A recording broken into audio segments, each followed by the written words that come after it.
Hello everybody. Welcome to another episode of Nostalgia Save. Starting a little later than usual by an hour. Had to go out and have a nice family meal with my family just because we felt like doing it tonight. And tonight we're also going to be talking about Halo. And of course, I was jokingly calling this the Halo 1 trilogy, and I got all the copies of Halo 1 here, kind of showing you just how many times this game has been made. And of course, joining me is one of the biggest Halo fans I know. That is Mr. Angry Canadian. How you doing, buddy? Oh, I'm doing great. Been looking forward to this, man, especially since you finally finished the game campaign evolved, so we can now talk about it in its entirety. But yeah, I appreciate you choosing me out of all the people who are you gonna choose to talk Halo? I mean, I don't know. I'm being silly, but I love Halo. It's the reason why my avatar has some Halo elements to it. I have it on my YouTube profile banner. Like Halo's like part of the big three for me as far as like my three favorite series. So yeah, I just like talking about it as much as I can. And if I don't know something, I always like just double checking what I can find on the internet, or I have an authoritative source I can go to. So if anybody's got questions in the chat or even in the comments, drop them in there, and we'll have some fun. All right, for sure, for sure.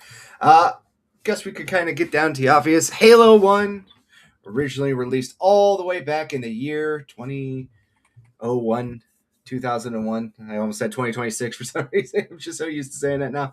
November 15th, of course, first launched on the Xbox console as an Xbox exclusive, ported to Windows PC a couple years later, and then has been remade a few times for different Xbox consoles, PCs, and now, as recently as this year, for PlayStation 5 as well. Mr. AC, what is your first memory with Halo for people to kind of understand what first got you into this game?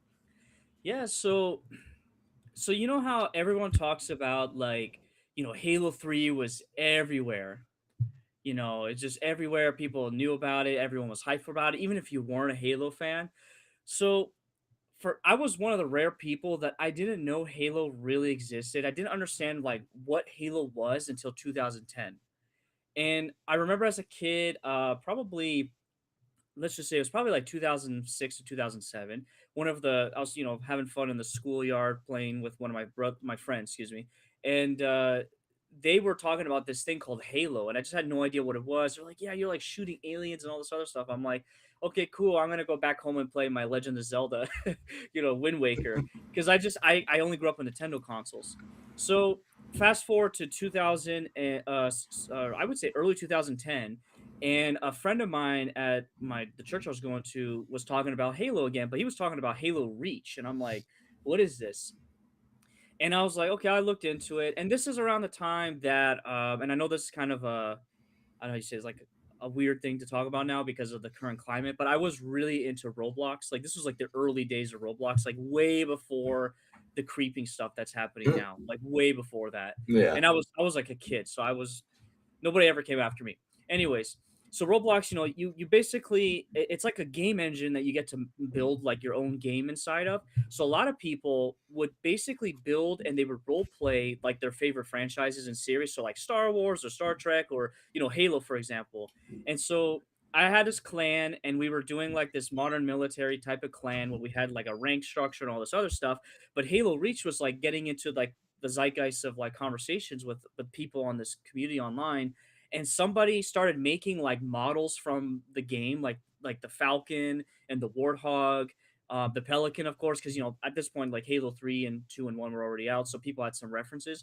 And I remember integrating it into my clan, and just we would role play flying around, and like we didn't have the guns, so we were just like using like normal like guns in the game, but we were flying around in the Falcon and driving in the Warthog. It was like a lot of fun. I'm like, man, Halo's so cool. What is this? And then so this was also around the time that I discovered YouTube, and I looked up on YouTube. I'm like watching the first trailer for Halo Reach, which I don't know if you remember. It was like the one that shows the planet. It's like zooming out, and or it's on the horizon, and you see like fires and like stuff getting kind of like exploding on the surface, and then you hear all the radio calls and people screaming in the Yeah, background. I That remember. was my first trailer for it. I'm like, dang, this sounds insane. What is happening here? And little did I know that that was just like the teaser trailer, and I think I had to wait like several months for the real like reveal to come out. I don't remember. So fast forward to, I want to say it was E3 of that year. They had to have shown it off. And yeah, I was like just blown away. I'm like, and at this point in my life, I was really into like military stuff, like just anything military. I mean, I was the kid that wore like camel pants everywhere I went. So I really liked everything about Halo from the military aspect, like the armor, the vehicles, the weapons and stuff. And then I just like got so consumed by it, and like I said, I was playing Roblox, we're doing all this stuff with Halo inside Roblox. And then finally when the game reached, that is, I it was the first time I watched a playthrough on YouTube of like the entire game, like of any game actually. And I watched a good old GameSpot. Somebody from GameSpot did a basically level by level video playthrough, no commentating, which was awesome. And they played through it, and I just had a blast, man. Like watching it, I'm like, it was like watching a movie, like almost like a really long movie split into episodes, and I was just like entranced by it, really drawn by the story and the characters, and I was like, this is amazing. And so from then on, I found Halo Waypoint, which is like their website, and I would just watch as much as I could from Halo Waypoint. They had everything, like, documentaries to like features in the game to like even expanded universe type stuff as well.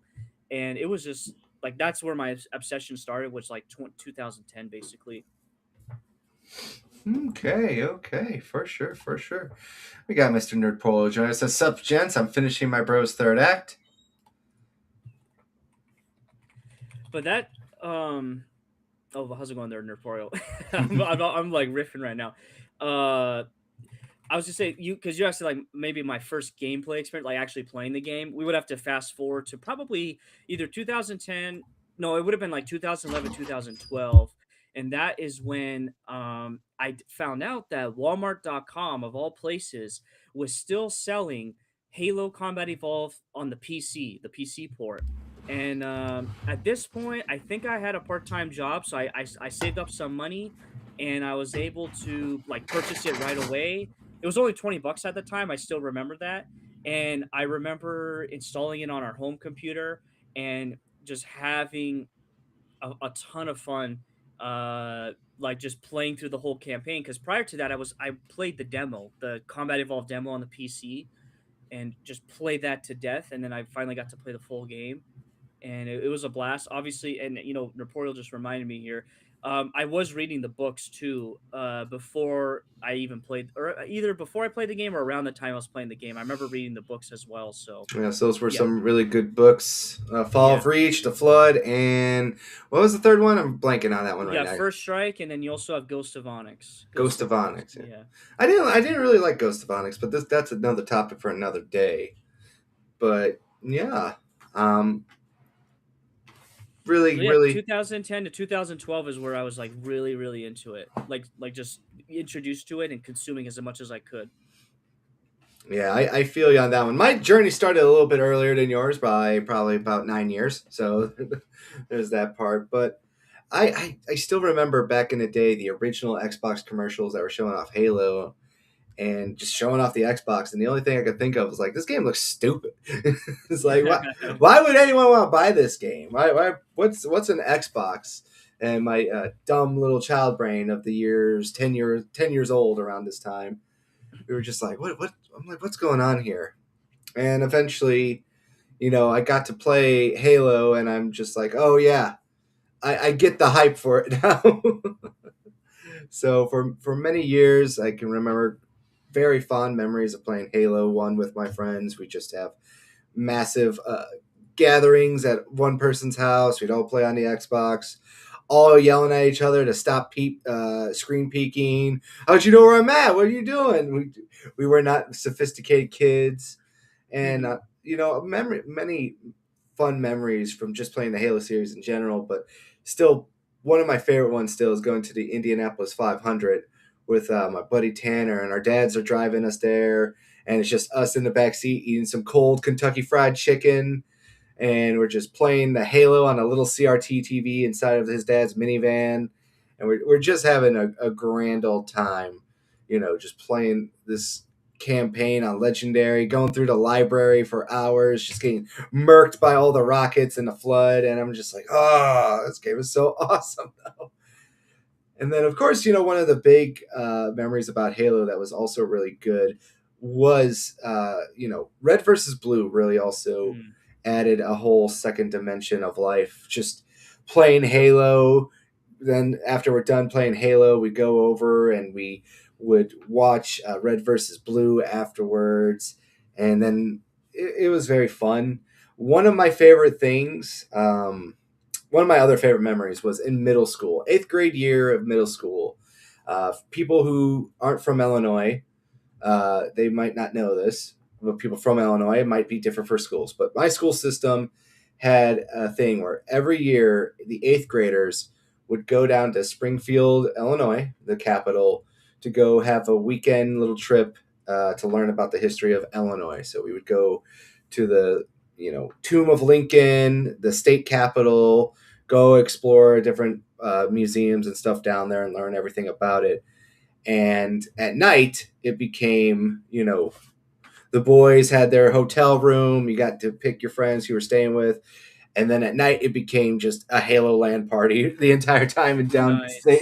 downstate Springfield. So we'd have Halo tournaments running that entire night. And then for the people who weren't, who got knocked out and lost, then we would all just be watching Red versus Blue in the hotel room at night. So very, very much I guess, personal part of my life was just playing Halo with my friends and then just kind of going around and just even not even playing Halo, just watching Red versus Blue, just really loving like the whole Halo, aesthetic and theme. And it just kept growing and growing and growing. Obviously, Halo 2 then came out, and that was a bigger deal. And then Halo 3 came out, and that was a bigger deal. And then Halo 4 came out, and that was a huge deal. So, honestly, just so many great memories just of being friends and camaraderie and all that stuff to do with Halo. And I got these up here. I'm going to take them off the screen first here, too. But ironically enough, we can see the evolution of the box art of the Halo games right here. And it's just really interesting to see how, like, the first Halo one, you can see right here. If you don't really know, but this is all like hollow foil. That's another thing, too, that I think is pretty cool. That's insane because like you never saw that for games really back in the day. Like Yeah. they went all out for that. I mean, that is the game of the year edition too, but Hmm. yeah, still. Yeah, so like the Game of the Year edition actually is a lot more shiny and stuff like that. But then the Anniversary edition, you can't really see it too much. But like over here, the only thing about him that's shiny is his visor. Everything else is just black and white. Now, this did originally come with a slipcase, Hmm. but mine got damaged, so that's why I don't have this one anymore. Was your slipcase, did it have a texture to it? Because the one I Yes, have has a texture, and I was like, that's actually really cool. yes, it does. And that's why I wish I would have found one of those ones. They're very cheap, but then one thing I'll say about this, I wish they would have just kept that aesthetic for this one and made it also kind of shiny. Yeah. But it's just kind of plain Jane. It did get a steel book as well, which I thought was pretty cool. But at the same time, it's kind of sad to see just a little bit of that, no pun intended here, that shine and luster kind of just disappear from some of these games Well, I as mean, you kind of move on. look at the logos. Like the first two, they added like a 3D effect with Chief being over the logo. Oh, I got to step back real quickly. That's fine. So the cops have come to take Mr. AC away. So that'll give me time to go over here and catch it up on some of the chats here. Mr. Nerdpro says, "I told you guys my story. I first came across it at a wrestling tournament in 2002. I keep wanting to say 2020 something. Sorry, Brian. My teammate was playing Combat Evolved, and I never saw a smoother first-person shooter. Teammates were playing it at the hotel at night before. Screen peeking. I never understood the outrage." Here we go. Springfield trip was in May of '99. Yeah, mine was much later, but yeah, we all did it. We did rocket launchers only in Battle Creek, pure mayhem. Battle Creek is one of the better maps for the original Halo series. That is true. But honestly, well, when AC comes back, we'll kind of get more into the detail of it. It is just something that was just more unique and fun for a kid my age going up to that time. We had the N64, but really the only multiplayer games that we were playing were Pokemon or Star Fox or Mario Kart. We didn't really have any real shooters that had a crazy over the top multiplayer before that. I was a little younger, so my first real first person shooter experience was GoldenEye, and that's a really good one. It had a really great level, one of the better licensed games ever made. On top of that, too, I just really got into the whole stealth and moved around and everything else like that with a shooter. But once we got to Halo just took it to a whole new level for me. I never think I let me rephrase that.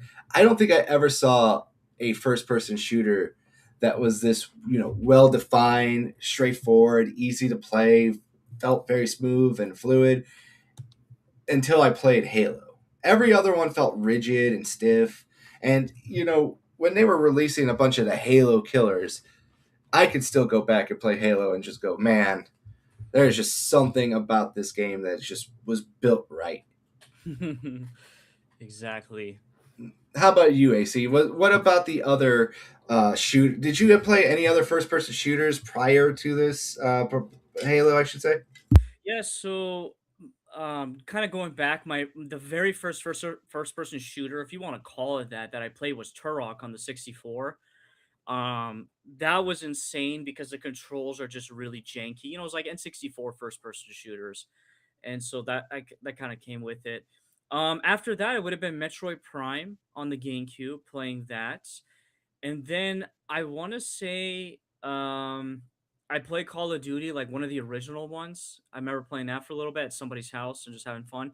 And then eventually I got into Battlefront 2 that is. And I know that's a you could play that in third person, but I really liked playing in first person. Now I prefer to play in third person now, but originally I only played it in first person, and it was a lot of fun. But I understand your point where yeah, it felt very smooth as far as like they just nailed the aiming and everything.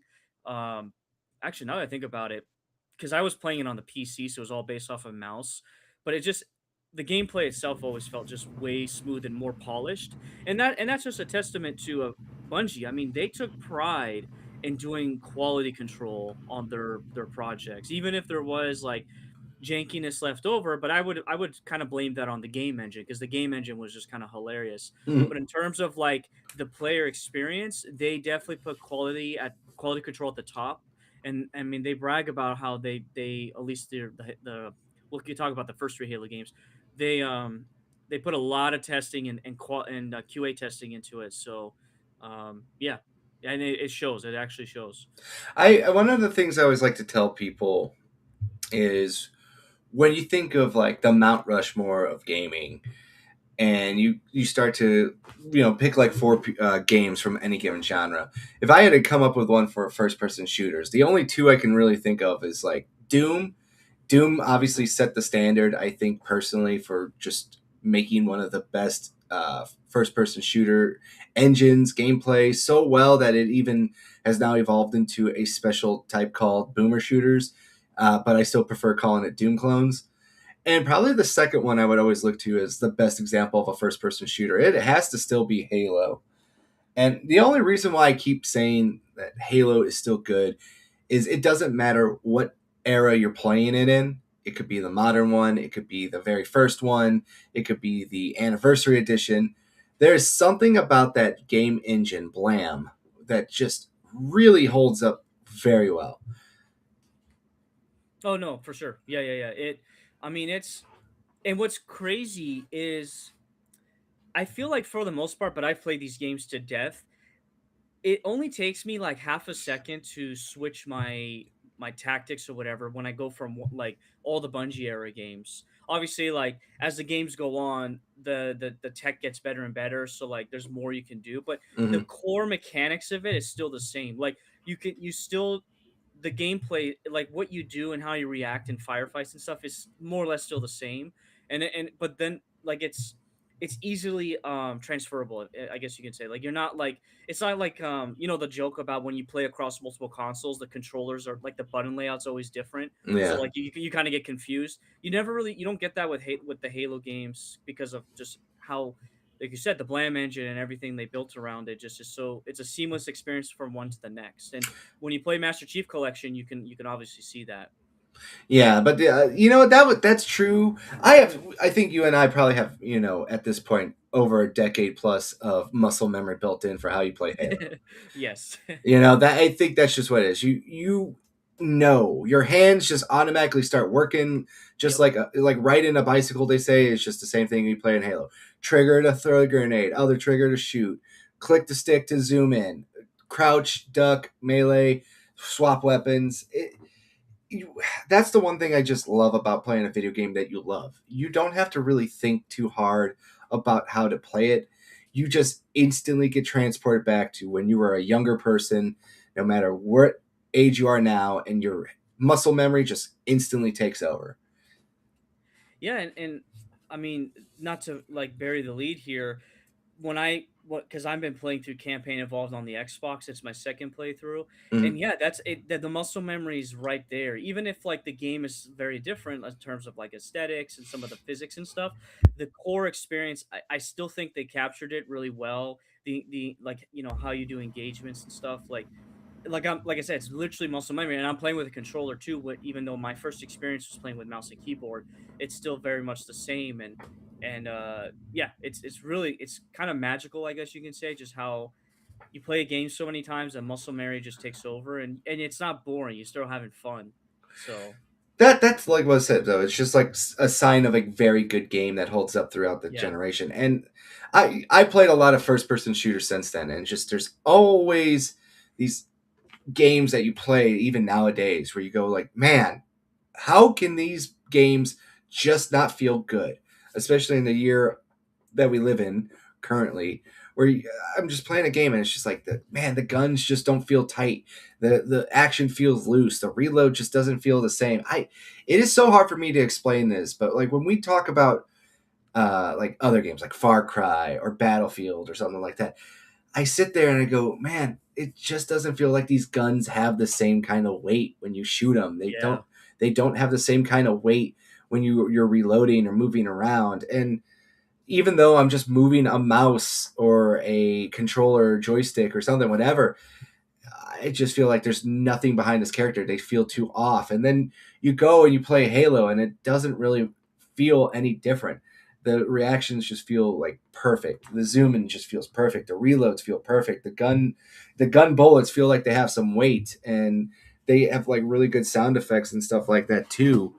Whereas I'm a big hater of the Far Cry games because of their gunplay. They're first person shooters, so obviously doy, but I play Far Cry 4 and I'm playing Far Cry 5, and I go, how are we still this far into a video game series and their gunplay is just not as good as a game from 2001? And yeah. it's mind-boggling to me.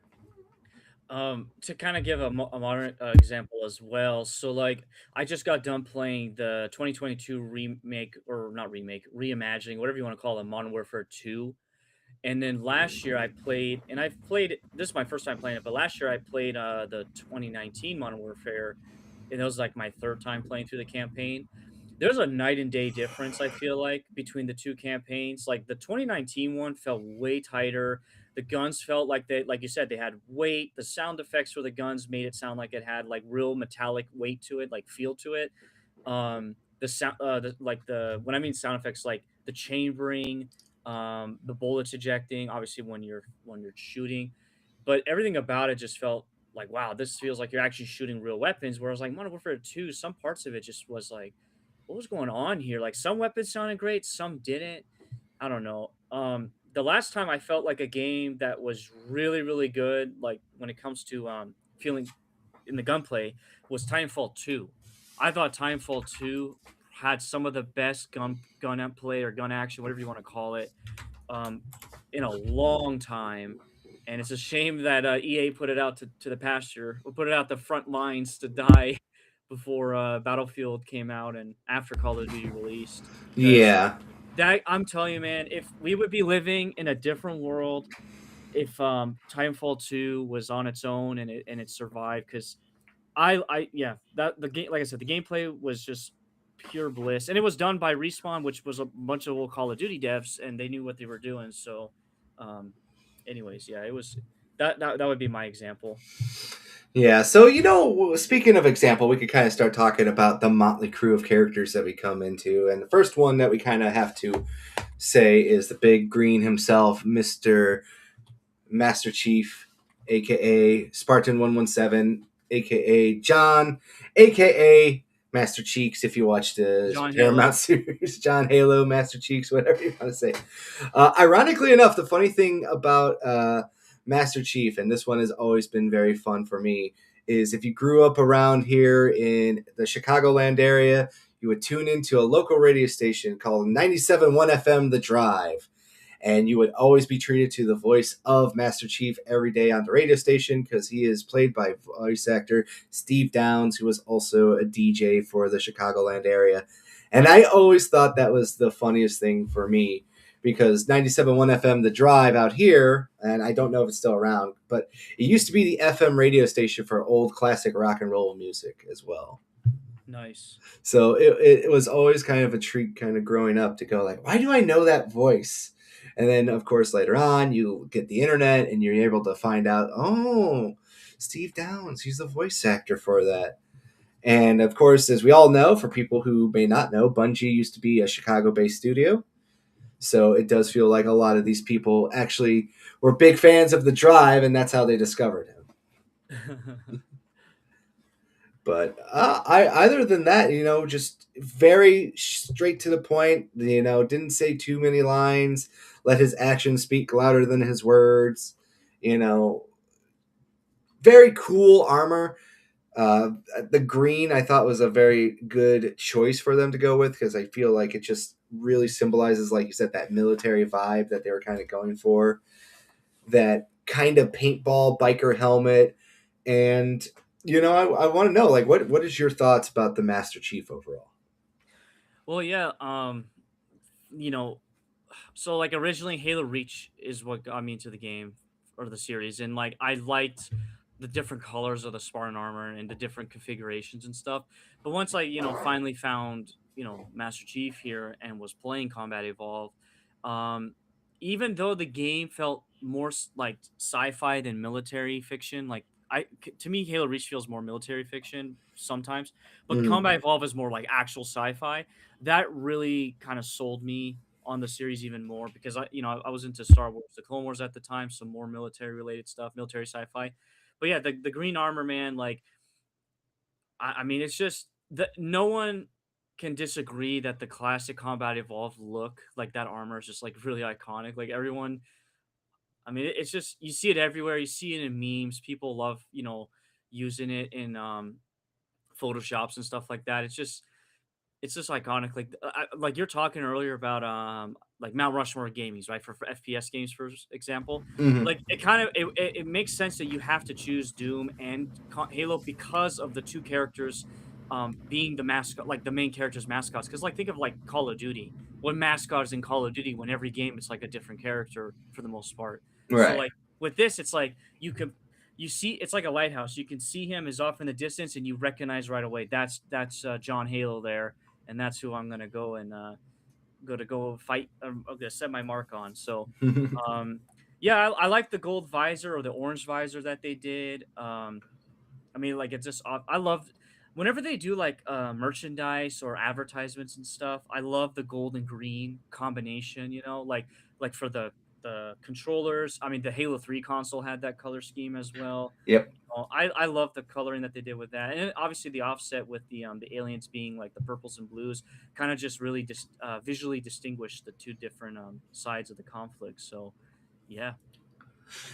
Right on, right on. And we'll go with the second half of our little motley crew over here, and that, of course, is Cortana, or Cortana, depending on what you like to joke around with. Obviously voiced by the lovely Jen Taylor, who's kind of just kept that run going for a very long time. Honestly, the original Cortana I thought was very ugly.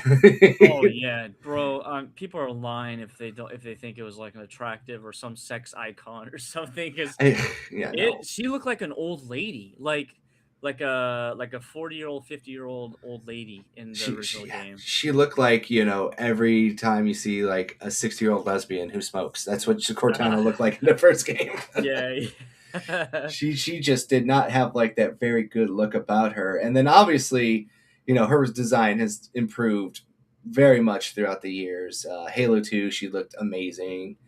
And then with the remakes, they did also doll her up to make her look a lot better.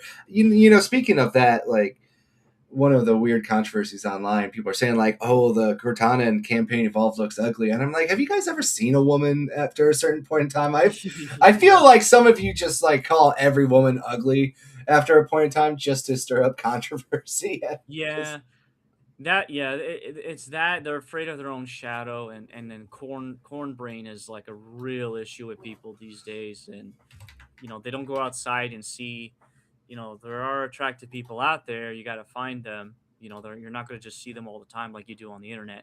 So I didn't understand it, and that's particularly because she's modeled after Dr. Halsey, and at least for me, my image of Dr. Halsey reading the books and everything, she's Dr. Halsey was not supposed to be like the super attractive woman. She was like a scientist, so she might have been cute, but she wasn't supposed to be this sexy or sex icon or whatever. And I understand that like Halo 2 and Halo 3, they kind of leaned into it a bit more because they had the technology to do that and make her look a bit curvier, more stand out a bit. Mhm. Um, but I when I play these games, I never thought about that. And I was a teenage boy, and you know how teenage boys are. Awesome. So yeah. Now, obviously, Halo 4, they really, in my opinion, I think they ruined it only because now everybody uses that as like a benchmark of like, this is what she should look like going forward. And it's like, no, dude, like, they completely exaggerated her because they knew their target audience and they knew how they can get people to play the game, even their questionably good game. But yeah. Anyways, and then Halo 5, I don't know what they decided to do with that. They just it's just weird how she can't be consistently the same except for between Halo 2 and Halo 3. But even then, there's like some slight differences. Yeah, it just feels like because we have a picture up on the screen, so you can see all the different ways Cortana Versions. looked and everything else. And the bottom one here on the bottom right hand side, that is the current iteration of Cortana. And then, of course, the one in the very top left, that's the very first iteration of Cortana. Very, like I would say that it kind of looked like a 90s anime inspired kind of pose and haircut and figure. And then afterwards, they kind of made her look a lot more human, except for Halo 3's Cortana. Halo 3's, or is this Halo 2's Cortana? They That looks like Halo 3's Cortana. Yeah, that's Halo 3's Cortana. Yeah, yeah, yeah. Yeah. So like you said, her artwork has been always changing, massively inconsistent, like from dark purple to light blues, Green. green, gold. Gold Cortana, best Cortana if you ask me. You can't change my mind on Like a that one. dragon. She's like a Dragon Ball character, It's like golden, awesome. golden Frieza, golden Cortana. Yeah. But I just wanted to bring that up so people had a little visual image for that if you're watching live or post. But obviously Cortana's like your navigator, your buddy, and she's not even really fully in the game for every kind of segment because she disappears for I think what 3 level segments to be honest, right? Dude, that's the crazy thing is like everybody talks about like gooning to her, but you barely see her in like the first game. Like you hear her. That's Mm-hmm. the thing is you always hear her, but you barely see her. And that's obviously the same thing with Halo 3. Halo 3, she's gone until like the end of the game, but you see her in those Vietnam flashback sequences Mm-hmm. that I don't know why they put that in there. And then Halo 2, obviously you're bouncing back between the Arbiter and Chief, so like you get to see her like half the time. So yeah, she's you hear her more. And that's why they really nailed it with Jen Taylor as the voice actor or voice actor, excuse me. So Mm-hmm. like just that is the most important part for her is being able to talk to you and sound good. And I don't know if you've heard about this, but like when they were trying to figure out her voice and like the type of character that she was, They the way they described it, I guess the Bungie dev says that they wanted her to be like the girl next door that you liked hanging out with, but you didn't have like a love interest with, if that makes sense. She Kind of does like have. Go on. kind of like the friend, right? The friend that you hang out with, like before. I don't know, maybe before you hit puberty, whatever. But it's just like that's like what they were trying to go with. She gives off like a family member kind of vibe. That's the best way I Yes. would say it, where she kind of talks to you. But how can I say this perfectly? I've got to make this make sense.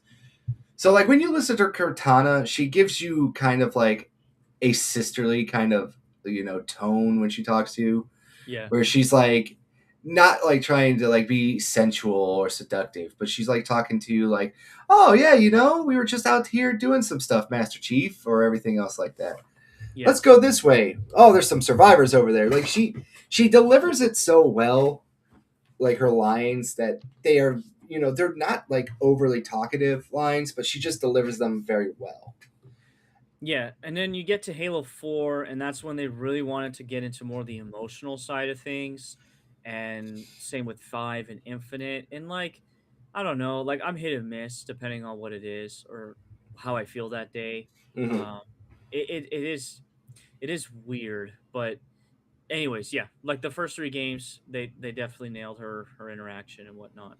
Which Well, because the first games, well, let's just kind of stick to that point here, though, is that she's basically the narrator for the pretty much yes. the entire game. That's the funny part about it. Because even though Steve Downs does have some lines to read as Master Chief, like I said, is a man of very few words. It's like maybe just like an exposition, like what's going on here. I need to know more.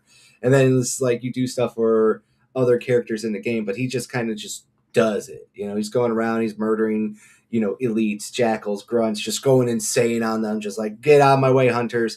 And Cortana, she's just like she's the person explaining everything to you. Like, oh, we gotta go this way. Oh, this is why the ship's messed up. Oh, let me hack the system. All right, this is where we gotta go. The role, I guess you could say, is like something like Navi from Zelda, but not as annoying. Yeah, cuz she's almost saying what you're saying depending on the moment, like or what you're thinking, I should say, you as the player, but Hmm. she's like saying it out loud for some moments, and then other moments, like you said, she's calling things out, calling targets out and whatnot. Because it does get a bit odd, like when you play 343 Guilty Spark and she's not there with you, and you have to rely on actually, there's like zero dialogue from the moment you leave the Pelican to the moment you get down to what you would call it, the door before like that you're investigating. And it's kind of, I mean, it sells on the atmosphere of the level where it's like you actually are alone. And that's something that's really interesting while you're playing Halo 3. I'm not trying to jump around to a different game, but like when it comes to Halo 3, she's not with you, so like it's just weird, like that moment where it's like you're used to hearing this voice in your head and you don't. So anyways, yeah, back to Halo 1. I'm trying not to derail this and get out of our trilogy of Halo 1 games here, but Now it is kind of hard to talk about all this stuff because you just want to talk about everything. Because when you talk about Halo, it's so old and there's so much lore to this game now yeah. that this would have been easier to say do in like 2001 when everything Yes, was yeah, brand yeah. new. But now it's just like the lore is expanded and the universe is expanded, and even in the remakes, you get new changes that are part of the older games to kind of make them more accurate to the lore. That is, it's becomes harder and harder to blur the lines, and I understand why it can be kind of hard not to just like want to just like, oh, I want to talk about Halo 2 and Halo 3. I want to talk about everything. Yep. So I want to kind of go over now and let's talk about some of the enemy types. We're going to go with the big bad boy here first. First, we got the elites. And as you can see on screen, the elites are the bigger, brooding, leaders of the packs. They are kind of the harder enemies to take down. They have full-on energy shields. They usually carry better weapons. They can man most of the heavy artillery vehicles and the banshees. And they have different levels of types. There's gold, blue, red, black, silver, and they have different headbands and stuff like that too to symbolize their ranks as well. and what their correct name is the Sangheili, right? In the Yes. lore terms. Yep. Saying Healy. So, what, how would you classify the elites yourself? And I got to ask you a question: is it true that Master Chief is the one who named all these enemies their slang terms? No, no, no, no, no. No, there's no way because um I no, I don't believe that. I don't know where you would have heard that. I'm pretty sure that was just like it happens in the military. There's nicknames for all kinds of stuff. Like I was just playing a World War II game and they called the Germans Jerry's, so like Yeah. that was making me laugh. But no, they. I mean, unless in the books they specifically said that, but remember, Chief wasn't the first people. He wasn't part of the first group of people to encounter the aliens. It was actually Sergeant Johnson. So if anything, maybe they named them. But no, when it comes to these guys, I mean, they're kind of basically on par with the Spartans, except they don't need powered suits to be strong. They're already these strong aliens. They're look at the size difference there. Now I know that's a Spartan 3, so they're a little bit shorter than the Spartan 2s, but the elites are just they're the warrior class of the Covenant. I mean, that's what the reason why they were integrated. And like you said, they do everything. They command battlefields, they command vehicles, and there's different ranks, and they have shield strengths are based off of their ranks as well, which is really interesting. Um, there's one that has its chest cavity open because of the flood. Uh, yeah, man, the elites are like they're my favorite alien in the Covenant, and I mean that's because one they look really cool, but two they have an amazing lore behind them, and I really liked their society, their warrior honor class society. Like people describe them as like kind of feudalistic Japanese style with their ranking system, but with like a heavy I don't know, like they have like a whole family caste system. So like there's giant family homes and everybody like keeps, I guess you call them. Um and then they're the type of warrior that if they bleed on the battlefield, it's considered dishonorable. So like they don't take medical assistance or anything. Anyways, yeah, they're cool. I like their design and everything. And yeah, I mean, look at the one on the left, by the way. Do you see the helmet on that's the combat evolved version? That helmet has never really been used ever again. Because it looks like a shark, kind of like Yeah. a little bit of a shark helmet. And I always thought that was cool for combat evolved. Just it was like very unique, but you never see it again. And anyway, it was just like a really neat thing. I liked in the game, they're the warts that they like to yell at you, and their battle cries, and they're screaming whenever you throw a grenade on them, and they die from the explosion. Um, yeah, how scary the sword elites charging you can be. So, oh, we don't talk about the Halo 4 elites. Yeah, but like this picture right here is perfectly sums up what like your average Halo experience was back in the day. Exactly. And the funny part is too, we never were able to use the energy swords in the original Halo Combat Evolved. Any gold elite Correct. that you saw that was coming charging at you, as soon as you killed them, their energy sword would just explode and just disappear after they went down. Yeah, it was a crazy thing because I remember playing on the PC and I'm like, I can't wait to like pick up a sword and swing it, and like you had to wait till Halo 2 to do that. And it was I mean everybody probably had the same experience, like, man, I can't wait to be able to use this weapon, and they finally delivered in Halo 2, so Yes, that and made the noob stick 2.0, as they would say. yep. But yeah, I love the elites. Obviously, they have a very deep culture and lore. They're very much important. Many memes going on the wart. You Yes. know, it's just some weird sound effects. I mean, honestly, they did, we in multiplayer we did not have elites in Halo 1, but in Halo 2 they gave us the elite as a skin option for you to play as. And honestly, every kid just quickly put on their elite skin for at least one match and just went around just going Yeah. wart. Every Yeah. Xbox Live lobby was wart. But generally speaking, I do love their armor colors a lot too. I love the black armor. I love the silver armor. I love when they got like the intricate headpiece too that makes it look insanely huge. I want to see if I Yes, can find one of those ones real quick. But it's just like so many different styles of like the helmets they change. Like one's more sleek, one's got like looks like a horn. the Obviously, Rangers there, yeah. these were like the jetpack elites, but like you said, the shark design. Oh, that Here's came back, yeah. Halo we got 4, yep. we got another design of that one. I'm trying to find one real quick here. Here's what the They're from. naked, stark naked elites. Yeah, this is from the Halo anime, Legends. right? Yeah, Legends, yep. but like you could like just look at them too. They got like such an interesting concept here. They you could tell they were heavily inspired by Predator, Oh, yeah, yeah, for sure. but they kind of just look like regular salamander dudes as well. I mean, this is scary. Like when they have the armor on, they don't look as intimidating as scary, if you ask me. But when they have the armor off, it's like, yeesh, what's Yep, going on here? Oh yeah, right here. So you can got like the bigger, yep. more protruding helmets. But I'm trying to find out one. Of course, this is Arbiter from the Halo Wars game. I'm trying to see if I can find one. Here's a more detailed model of them without anything on it. Oh yeah, the honor guards. Here we go. Yes, yes. But they only made use of this really in Halo 2, and I've never Yes. seen it ever again. Yeah, It, it, man.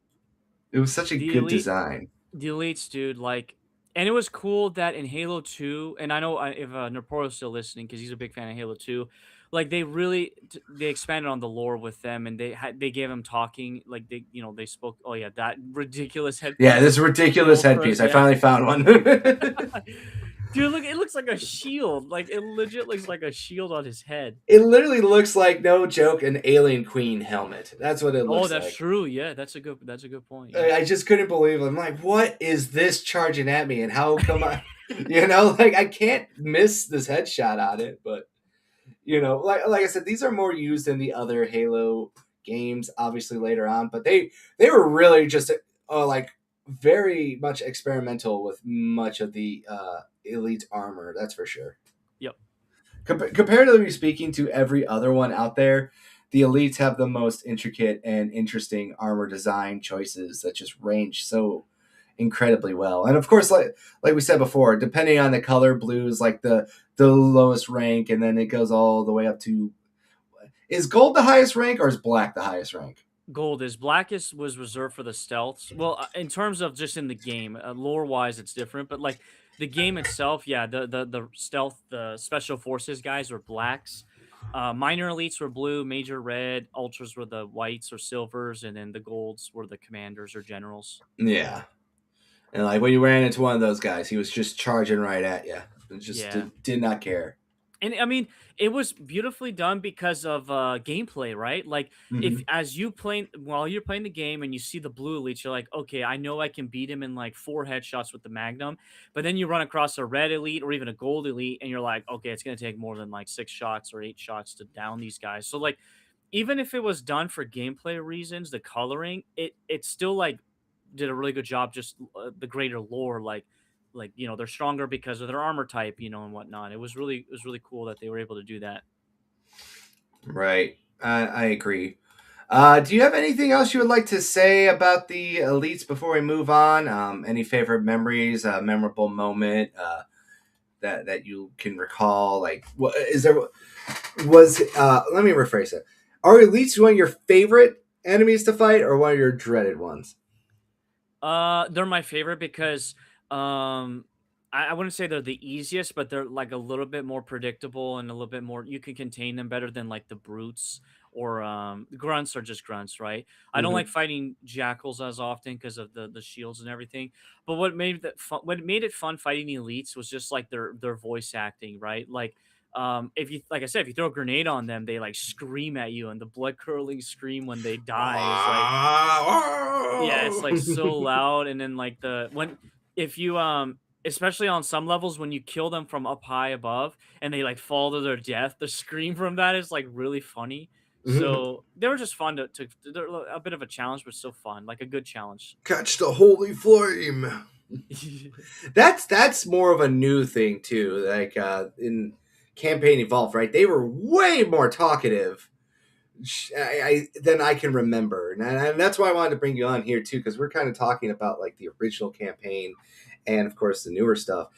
And I don't remember the elites being so talkative as ever before until just recently when I was going through it. Because like they're Well, screaming out like these, by the divine fire, go! And I'm like, what?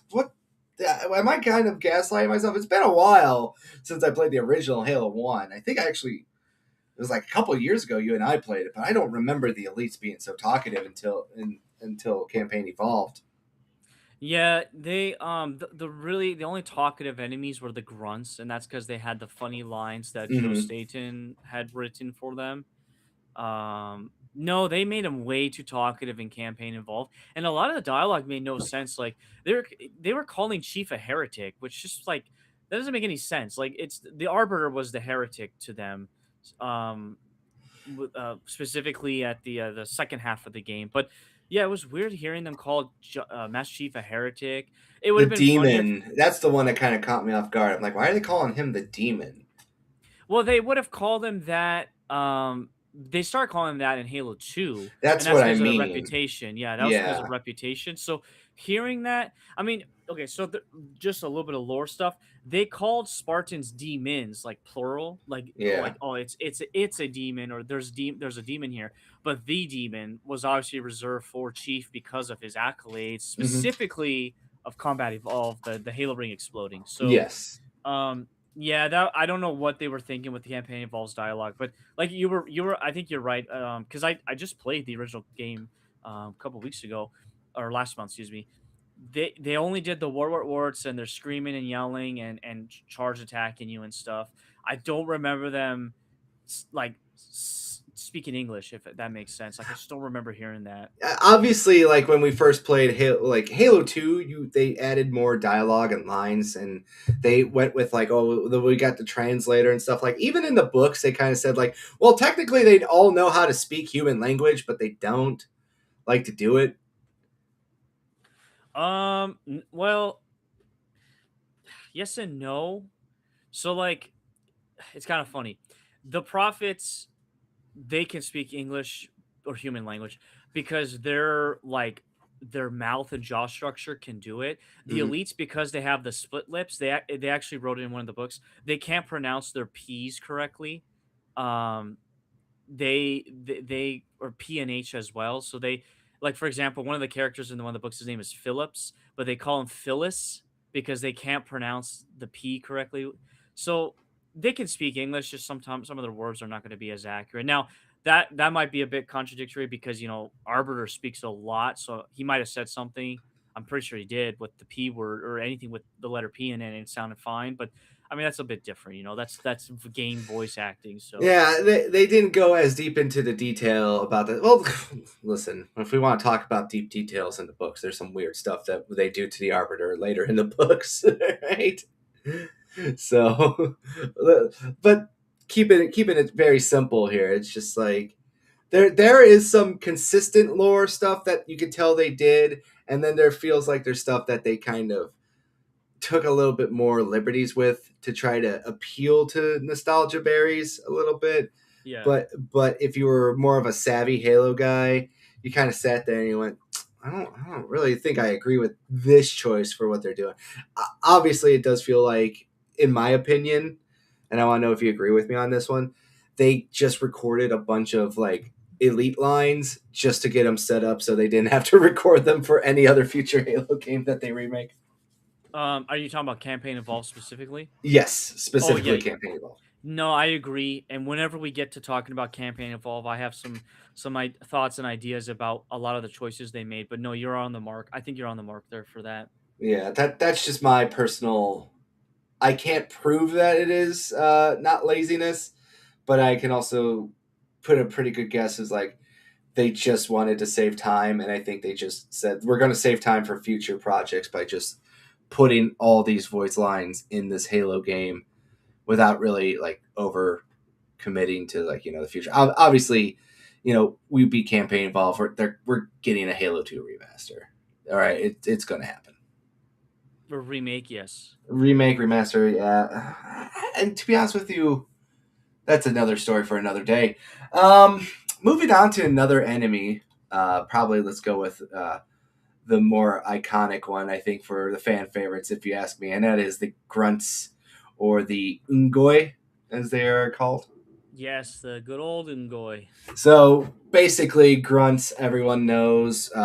Everyone loves them. We all love to kill them. We all love to not kill them. We want a grunt as a pet. Uh, and this is probably the very first iconic image you see of the grunt here. So obviously, we all know that the elites are kind of more humanoid. They're kind of more upright and everything. But the grunts here, they have to have a special breathing apparatus because they can only breathe methane properly. And on top of that, too, is when you kill the grunts in later games, they added more special features to where if you shoot them in the back, their little tanks explode and they fly everywhere. And in later installments, they added things like Grunt Birthday, where if you shot them in the head, you just hear "Hooray! Hooray!" So the grunts have definitely been one of the characters that you kind of point out there too, where they've evolved to basically be like a pseudo mascot of the Halo franchise, where they have done so much with them. The "I would have been your daddy" skull unlocks some very funny dialogue options for them. Yep.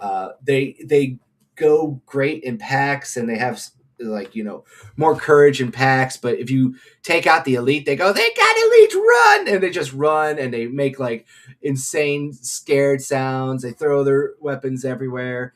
And then later on, it made them little suicide bombers too, where you could get them. They have two plasma grenades and they just start running at you. And honestly, I think the grunts. This is gonna sound very weird but unless you played Halo, they're like the most satisfying to kill, and I don't know why that is. Oh yeah, dude, especially with the Magnum. Holy smokes, yeah. There's just something about it. It's just like this weird thing. So if you're not playing a video game, and even if you talk to people who never played a video game, it's almost borderline psychotic how fun it is to kill grunts. I don't know how to explain it any other way. You drop down and you see like 15 grunts coming at you, and you're like, and then you're just going in and you're just popping them in the dome. You're throwing grenades, you're running up and whacking them because even in the books and other media, it's just the grunts have probably the most personality because they feel like the personality you would have if you were a grunt, or like, I don't even want to do this nonsense. Why am I even Yeah. here? Oh, they're funny. I mean, they're all cowards and they just want to survive and live the next day. So they'll do as much as they can because the Covenant's like a caste system, so they're at the bottom of the caste, and they have to serve the elites above them as well as the jackals are above them too, and so they're always finding ways to kind of just do their job quickly and then get back to like being lazy because they're a pretty lazy group of people a group of aliens. And it's just funny reading their personalities, like you said. I mean, that's why like grunt firefight is so satisfying. Like just like only grunts. Like that is all you're fighting in firefight is just grunts, and it's just fun to like get a DMR or battle rifle and go to town on them. Yeah, and then Mr. Dread Roberts here says, and they're voiced by Joseph Staten himself, so of course they have personality. Yes. You know what like I said, I love about grunts too is that even though they are kind of pushovers for the most part. I mean, obviously they fall asleep on the job. You can run up and knock them out while they're sleeping. And in the first Halo in particular, not so much the other Halos because they wanted to tone down the rating, but they just spew blood everywhere. Yes. That's another sense. Like I said, you have to like you sound like a psychopath when you talk about grunts because it's like the best part about you. You kill them, blood flies everywhere. They make special hooray sounds. Yeah. It's like what?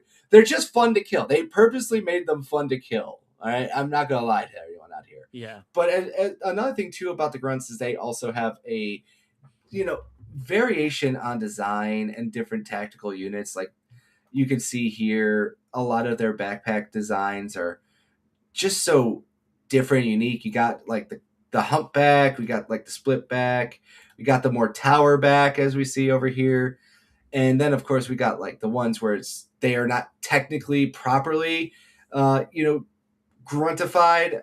So it's like they're more of like a ragtag mercenary one. And I like this design too later on, but they got like the little hose that just leads to their nose more than anything else. And really, Yeah, they show off to be a lot more disgusting in that. But like I said here, like you just kill Grunt and the blood just splatters everywhere, as you can see here. But as we are saying, but they aren't all pushovers too, because they usually are equipped with the weakest weapon in the game, the plasma pistol. Unless you're yeah. playing Halo campaign evolved, then the plasma pistol is the righteous hand of God itself. Okay. Yeah, but when you've got 10 of them all firing their plasma pistol at you, your shields are going to be gone in like 2 seconds. Yeah. So, especially in Halo 2, or we call it Space Nom. Yes. Well, on top of that, too, they have also the ability to pilot ghosts. They have the ability to pilot turrets. They also love to throw a grenade any chance they can get. They are equipped with needlers. They are equipped with fuel rod cannons, as we saw in another aspect as well. The grunts are a unit that you don't want to underestimate, because usually they're also the unit that takes you out probably the most with their just unexpected grenade throw or everything else like that. Because even when you fight elites or jackals for that matter, the elites can throw grenades, but they don't feel like they throw grenades as much as like the grunts do. You know, Yeah. it feels like the grunts have, ironically enough, as we were saying, they may be cowardly, but they have a programmed in sense of survival. And they will do Yes. anything they can to just take you out if they're going to go down too. And yeah, what else would you like to say about the grunts as well? Um, I mean, there's not like you kind of hit everything about them. I mean, I agree. I love the different designs of them. Like it's specifically like Halo Reach. Halo Reach did a really cool job with just all the different designs. Like because the grunt, I mean, uh, basically, except for the brutes, all of the grunts, jackals, and elites follow a similar pattern in terms of like their armor color and their rank. So like the well, other than like the miners, the orange ones, those are the weakest, and then the majors have the red armor, and then the ultra right there has the white armor, silver armor, and then the black one you see on the left is a special forces one. That's why it has the fuel rod gun on it. Mm-hmm. Later games, you get to like the Rangers, so they're like the space ones. They have like full helmets, or yeah, they have those ones, and I might be missing. Oh, Infinite. Infinite has the mules. You know what I'm talking about? Like the guys that carry the weapons on their backs, like the backpacks. Mm. Those are funny because like yeah, you once you kill them, you can get some weapons from them. So, um, yeah, I like the grunt design overall, but it's definitely more fun just to mass murder them. So The only acceptable genocide in human history, the grunts. But I want to talk about one more thing too before we move on. The fuel rod gun. In the original Xbox copy of Halo, you were not able to pick up fuel rods. and they would detonate after you kill the grunt. It would detonate, and that was a scary thing if you completely forgot about that. Yes, and especially if there was like 17 grenades just happened to be laying around too. Exactly. Now, but the thing here too is your first real experience with Halo was on the PC, and that version they actually let you pick up the fuel rods, right? In the multiplayer only. In the campaign, it still would explode. Okay, I didn't know that. That's why I wanted to ask you that question because I never played it on PC. Yeah, it was like I remember playing it was actually in the demo, which was actually kind of crazy. But yeah, in the demo, the Blood Gulch was the only multiplayer map we had, and I think in the cave or outside the cave, the fuel rod was there, and it was always fun just to pick it up and just shoot it because it basically shot like the hunter's hand cannon, like the arch and everything, and the blast radius. Maybe not Mm. as powerful as the hunters, but it was more or less the same thing, and it was fun to use it. It was battery powered too, which is really funny. It was not like fuel cell like it is in Halo 2 onwards. All right. So nothing else to say about the grunts. Nope. All right. Let's go now to the bane of our existence, and I would think more so for Halo 2 than Halo 1, but we got the Jackal. Oh boy, yeah, these guys. So how do you pronounce these guys' names in their own tongue? The Kigyar. The Kigyar. Okay, Yeah. so basically they sound like a gypsy. That's what it sounds like to me. But Yep. so the jackals, as you can see right here, they're kind of like a more reptilian, bird-like looking structure. They kind of, you know what they kind of remind me of, like the bird creatures from Dark Crystal a little bit. I've never seen that movie and I don't plan on watching it, but I'll go with it. Just for anyone out there, let me know if you're watching this live or later on if you agree with me on this assessment.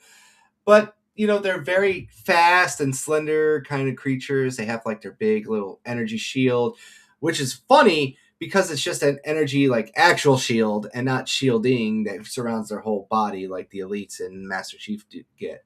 Yes. So I think that was a very interesting type. Deflects all human bullets, the energy shield, but can also be overloaded with plasma weapons. Jackals in the first game, they weren't snipers at all in the first game because we didn't have sniper rifles for them to use. Correct. So they were basically kind of just more like the annoyance of a bullet sponge, obviously. So they would you could easily take them out with a headshot, but they always covered their head. And even in not Halo Infinite, Halo campaign Evolved, there was an issue too where they were just so hard to take out because even though it felt like you were shooting them in the hand, they wouldn't like react, and you would just have to go. All right, now I gotta flank them or waste grenade resources to take them down. And these ones also, they didn't really have necessarily like insane ranks in this one, right? Like it was like only like a yellow shield like you see here And a blue one. Yeah, that and a was it. blue one. That was it. They didn't really have too much depth, I would say, in the first Halo game beyond just like, oh, this is a more of an annoyance fighting type out here. And Correct. like we see the evolution of how the jackal looks. And I don't know, don't know what this is. This one looks weird. And this is that like the Halo Reach, or not Halo Reach, the Halo 5 and 6 kind of deal that we got going on here. No, so the one on the left is obviously the classic one from Halo 1 through Halo Reach. Mm-hmm. The one on the middle is a skirmisher, so it's kind of like a subspecies of the jackals, and that was introduced in Halo Reach. The one on the right is the Halo 4, Halo 5 only jackal, because when they went back to Infinite, or when they went to Infinite, they reverted back to the classic jackal look. Yeah, because I hated that jackal look overall. I thought it was, It looks like the 97 or the 93 Godzilla, the head of it at least. yeah. And yeah, I agree with you. I never really liked it. It just was like way too different. I mean, that's the problem with Halo 4 and 5. The aliens just look way too different, and their designs got explained in the prequel missions and campaign evolve if you played it. Yeah, like I said, I think the the classic look I think is still the best look. Oh yeah. That's the best way to say it. There's nothing really too much to talk about them. They're kind of just basic bullet sponges. They have two different weapon varieties until you played Campaign Evolved. Then they brought back the classic Halo 2 Jackal snipers and the needle rifles. But even then, they felt much more toned down in Campaign Evolved, as even compared to other uh, games like Halo 3, and definitely in terms of Halo 2. Yeah, like because they, like you said, the Jackal snipers came back in campaign evolve, and they were not as toxic as 2 and 3's Jackal snipers. However, the shields, I can confirm, are still busted. They do not, you cannot shoot at those slits in their hands still. I record, well, actually no, that recording got kind of corrupted. I specifically sat there and shot at the hand. It would, and the bullet did not even hit the target. And then as soon as the jackal turned its body, it was the one with the orange shield, so they should take like more than one hit. I shot it in the chest and it died instantly. And I'm like, okay, there's a really weird bug with this game right still. So um and then what was kind of cool was so you talked about earlier with the shield, right? So if you attack it with plasma energy, you can actually disrupt the shield. So the strategy obviously was to either charge shot it with a plasma pistol or do quick shots with it at it with the plasma pistol, and you could down the shield. And the orange shields were stronger, so it'd take like two full charge plasma pistol shots in order to down it. And that was like a really cool you know engagement mechanic that they did in the original game. Yeah, I do agree with you on that one. And yes, you are correct. Even though they said they fixed the jackal problem, that's a lie. They are lying to It's you. They not have fixed, not yeah. fixed it at all. I kept like I said, I'm like I am shooting his hand. I didn't realize that his hand is also fully shielded. I Yeah, well, the it's silly hitbox is me. not right on that. Yeah, silly goose that I be. You know what I mean? Oh, but yeah, there's nothing really too much to talk about jackals. They're fast, they're weird, and they go wah, wah, wah, wah, like they make that sound. Like they don't speak, and they They and they speak in Infinite because I started playing that with my buddy. He's never played Infinite, and so it's been kind of fun to just go through that. And he's like, "What? The jackals speak? I don't like that." But I he don't was like just like, that either. It's weird. "Yeah." But then I gave him a lore reason. I'm like, "Well, actually, post Halo 3." They started integrating with some outer human colonies because jackals are pirates by nature, Yeah. and so they did start to learn English language. But like it is a bit weird that, yeah, like in the Halo game, that they would be speaking if they didn't for like 5 games. So I can understand your gripe with that. Like I said, it's just weird. Yeah. Like out of all the aliens, they're the only ones that really don't speak. Besides for like the bugs and obviously like the next one that we're gonna go on here too, and we'll get right to this one. That is, of course, the hunters. Oh my goodness, I'm getting PTSD right now. Ay ay So, ay. what is their correct alien way to say this name? The It's Lego the Oh my dude, this one's hard. I never remember the Legokulo. it's got like a silent M and Yeah, stuff I like will. that. I'll look it up while you talk about it. Yeah, so it's like it's like MGALEKGOLO. It looks like you literally just smashed your keyboard, or you are or they're Polacks. There's The no in between Magalic, here. the Magaligolo. Magalagolo. Yeah. So Polacks. I'm just gonna say they're like the space Polacks. That's what they are. Yeah. So obviously, this is a special alien race too, because they technically are a colony of worms more than an actual like physical alien in itself. Yes. So why don't you give a little bit of more lore about the hunters? Because I actually have to go to the bathroom real quick. Yeah. So basically, it's a colony of, let's just call them space worms, so just to keep things simple. That they're a hive that work together to form this unit called the hunter, or at least the human term of it. But believe it or not, they also make up the body of the scarabs as well, and it's like a much bigger colony that makes up their body of the scarab. So, what makes the hunters interesting, and I don't know how this works if they're a colony, so it's like two colonies, but the hunters have brothers, like it's like a blood, not a blood brother, like a war brother or whatever, and they talk. That's why, like in the game, you see them in pairs, and then they give an explanation in the books, like a lore about it, um, and it's kind of cool. So, like in the first game, oh, they're called Bond brothers. Excuse me, they're called Bond brothers.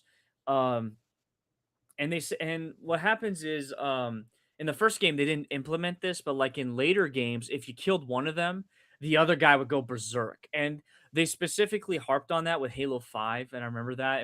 It was interesting because it would make the encounters a bit more unique, because it's like, okay, now I'm fighting a hunter and now he's going berserk because I killed his brother. So that was kind of neat for that aspect. But in every other game, no, they were just like, you killed one and then the other guy might, maybe his aggression was a little bit better, a bigger, but it wasn't like a noticeable difference. But yeah, these guys are pain. In the first game, there was a cheat code of fighting them. Everyone knows that cheat code. And then, two and onwards, they made them a little bit more difficult. And I mean, it's an interesting unit to fight. They should not be overused like they are in campaign involved. Like that's why I was joking about the PTSD. There are way too many of them in campaign involved. Like it's insane the amount they threw Yeah, in you there. get like this average amount of Yeah, hunters. exactly, They're just like exactly. ready to mess you up, boys. Dude, it'd be hilarious. I I wouldn't be surprised if they have a mode, but the campaign remakes for Campaign Evolved. If Yeah. there was like a mode where it's like only hunters that are your enemies in that entire level, I'd probably uh I'd probably go do something naughty then if that's the case, because like I would not be able to survive that. But no, these guys, they carry basically giant fuel rods, and depending on the game you're playing in, the fuel rods, like, they behave differently because they wanted to experiment, I guess, with their the mechanics. They have a Yeah. giant shield that you can't get past, like it's like literally impossible to get past. So you have to shoot them in the soft parts. Um, and Yeah, I mean, it's an interesting creature. I don't know if you knew this, but did you know that the scarabs are actually they're made up of the hunter worms? I think I knew something like that, but I didn't realize that all the scarabs were like filled with those. I thought the core was filled with a lot of them. I am pretty sure it's all like Yeah, it's look, this just campaign evolved hunters right here. exactly.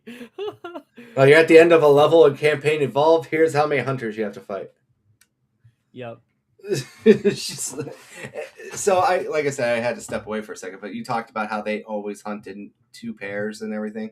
Yes, the pairs, they're called Bond brothers, and yeah, and I was telling them that from at Halo 5, correct me if I'm wrong, but Halo 5 is when they introduced the whole berserker mode. So if you kill one of them, then the other one goes like berserker mode, and that Ah, was kind of interesting because like before that they never really did it. So I can't really remember Halo 5 that much. I remember I don't like it, and then I feel like I tuned out a lot of stuff. No, not trying to talk about Halo 5 right now, but I think that might be true.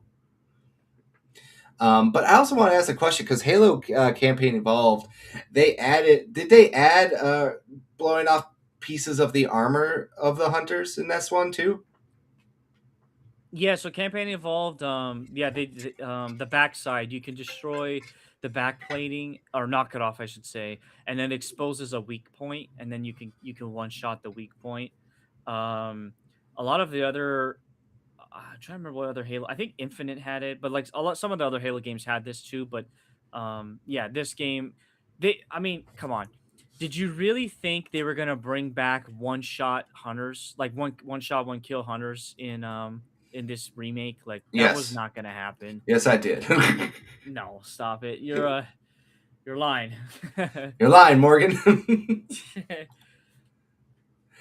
But yeah, we got one more enemy type, and then we can talk about like the campaign proper in its form.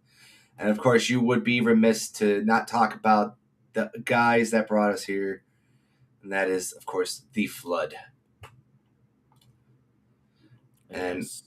obviously, we got more of the classic image here, as we can see on screen, of the Flood. And the Flood, basically, the long and short of it, they are 100% directly inspired by the concept of the xenomorphs and aliens, where they kind of take over and make zombified versions of any organic material that they can. They later on they add some more varieties to the Flood, but the standard basic trio was the grunt floods, the elite floods, and the human based floods, and of course the popcorn. I always call them the popcorn floods. To be honest with you, they just remind me of popcorn. These little guys. Yep. I just call them the popcorn flood because they pop when you kill them, and I don't know why they look like little popcorns to me. I can't get over it. That's just my personal opinion. Now, what about the flood would you have to say there, Miss Stacy? I mean they were cool like the first time encountering them and going through them and everything, but like it got to a point where I got kind of sick and tired of them only because of just how tedious their encounters were, like um because it's just a swarm, right? You're just fighting a swarm of them, Yeah, and just like I like the story that they did with them, and I'm just kind of glad that they're stepped away from that and they're doing something different because we don't need to keep hashing out the flood always, like they were a big threat, and then now they're more or less not a big threat. But nonetheless, it was an interesting enemy to fight in the game, a very infamous, level known as the library that everyone loves and cherishes it's as a their great favorite level. What are Halo you talking level. about? It's the best Halo level. I'm not even being sarcastic. I love it. and just going through and fighting the flood there.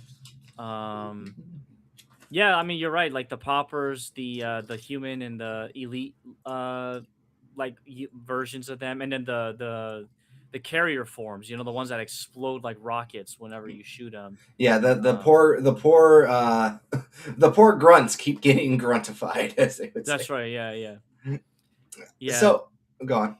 No, no, no. I was done. So the Flood are actually part of the Halo lore, but they're not originally what the Flood are. They were another race, right? The precursors.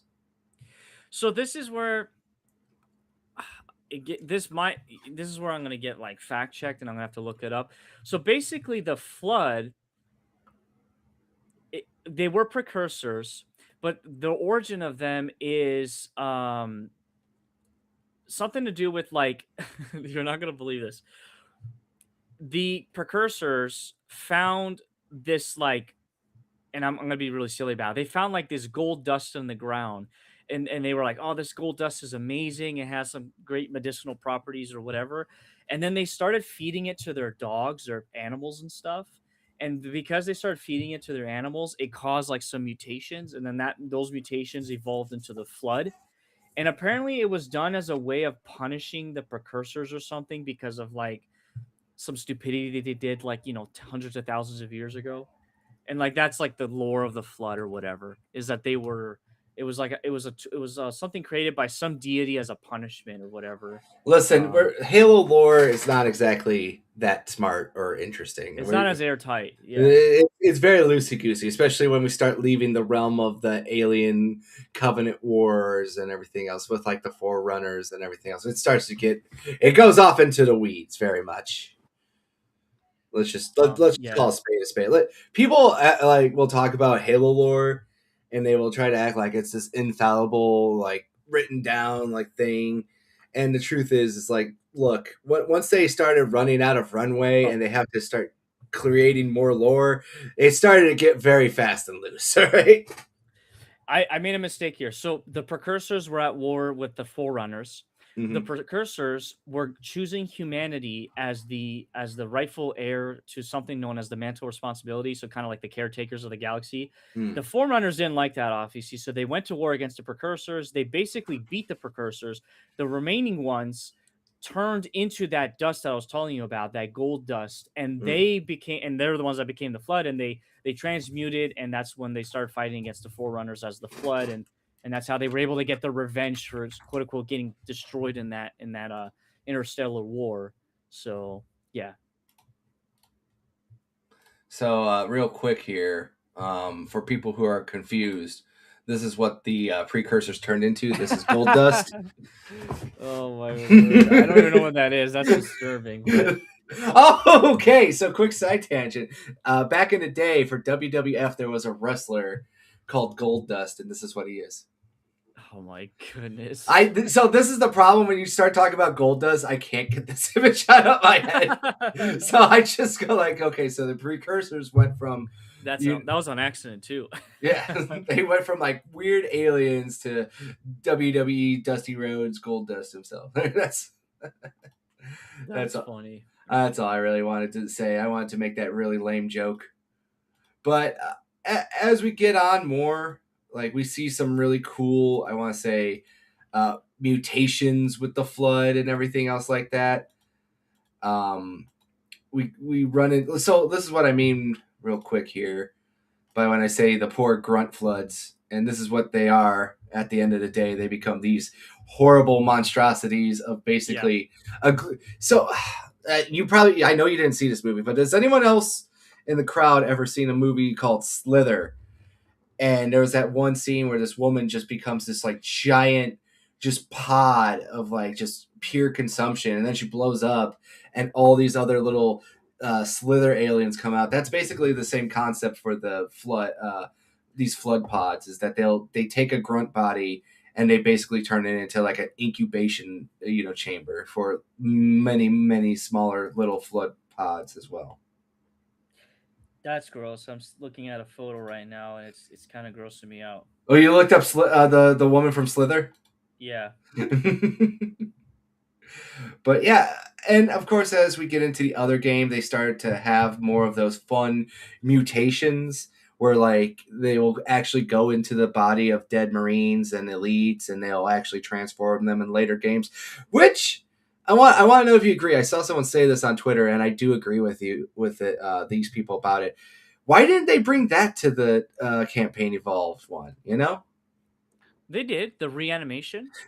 but like when they actually would take over uh a elite, like the elite died and then they crawled into an actual freshly killed elite and became, like a flood elite, Oh, I thought I saw that, but maybe I'm misremembering. Yeah, I'll pay attention because I'm at 343 Guilty Spark right now, so I'll pay attention when I do the second playthrough. But no, it was a cool thing because they did that in 2 and 3, I believe.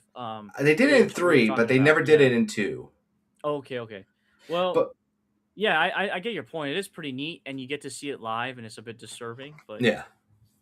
So the only reason I bring that up is because they half-assed it, where if you kill one of the flood bodies, the little popcorns will go and they'll infest it and bring it back to life. Which I don't think they did in the original Halo, where they did not have that ability to reanimate down bodies.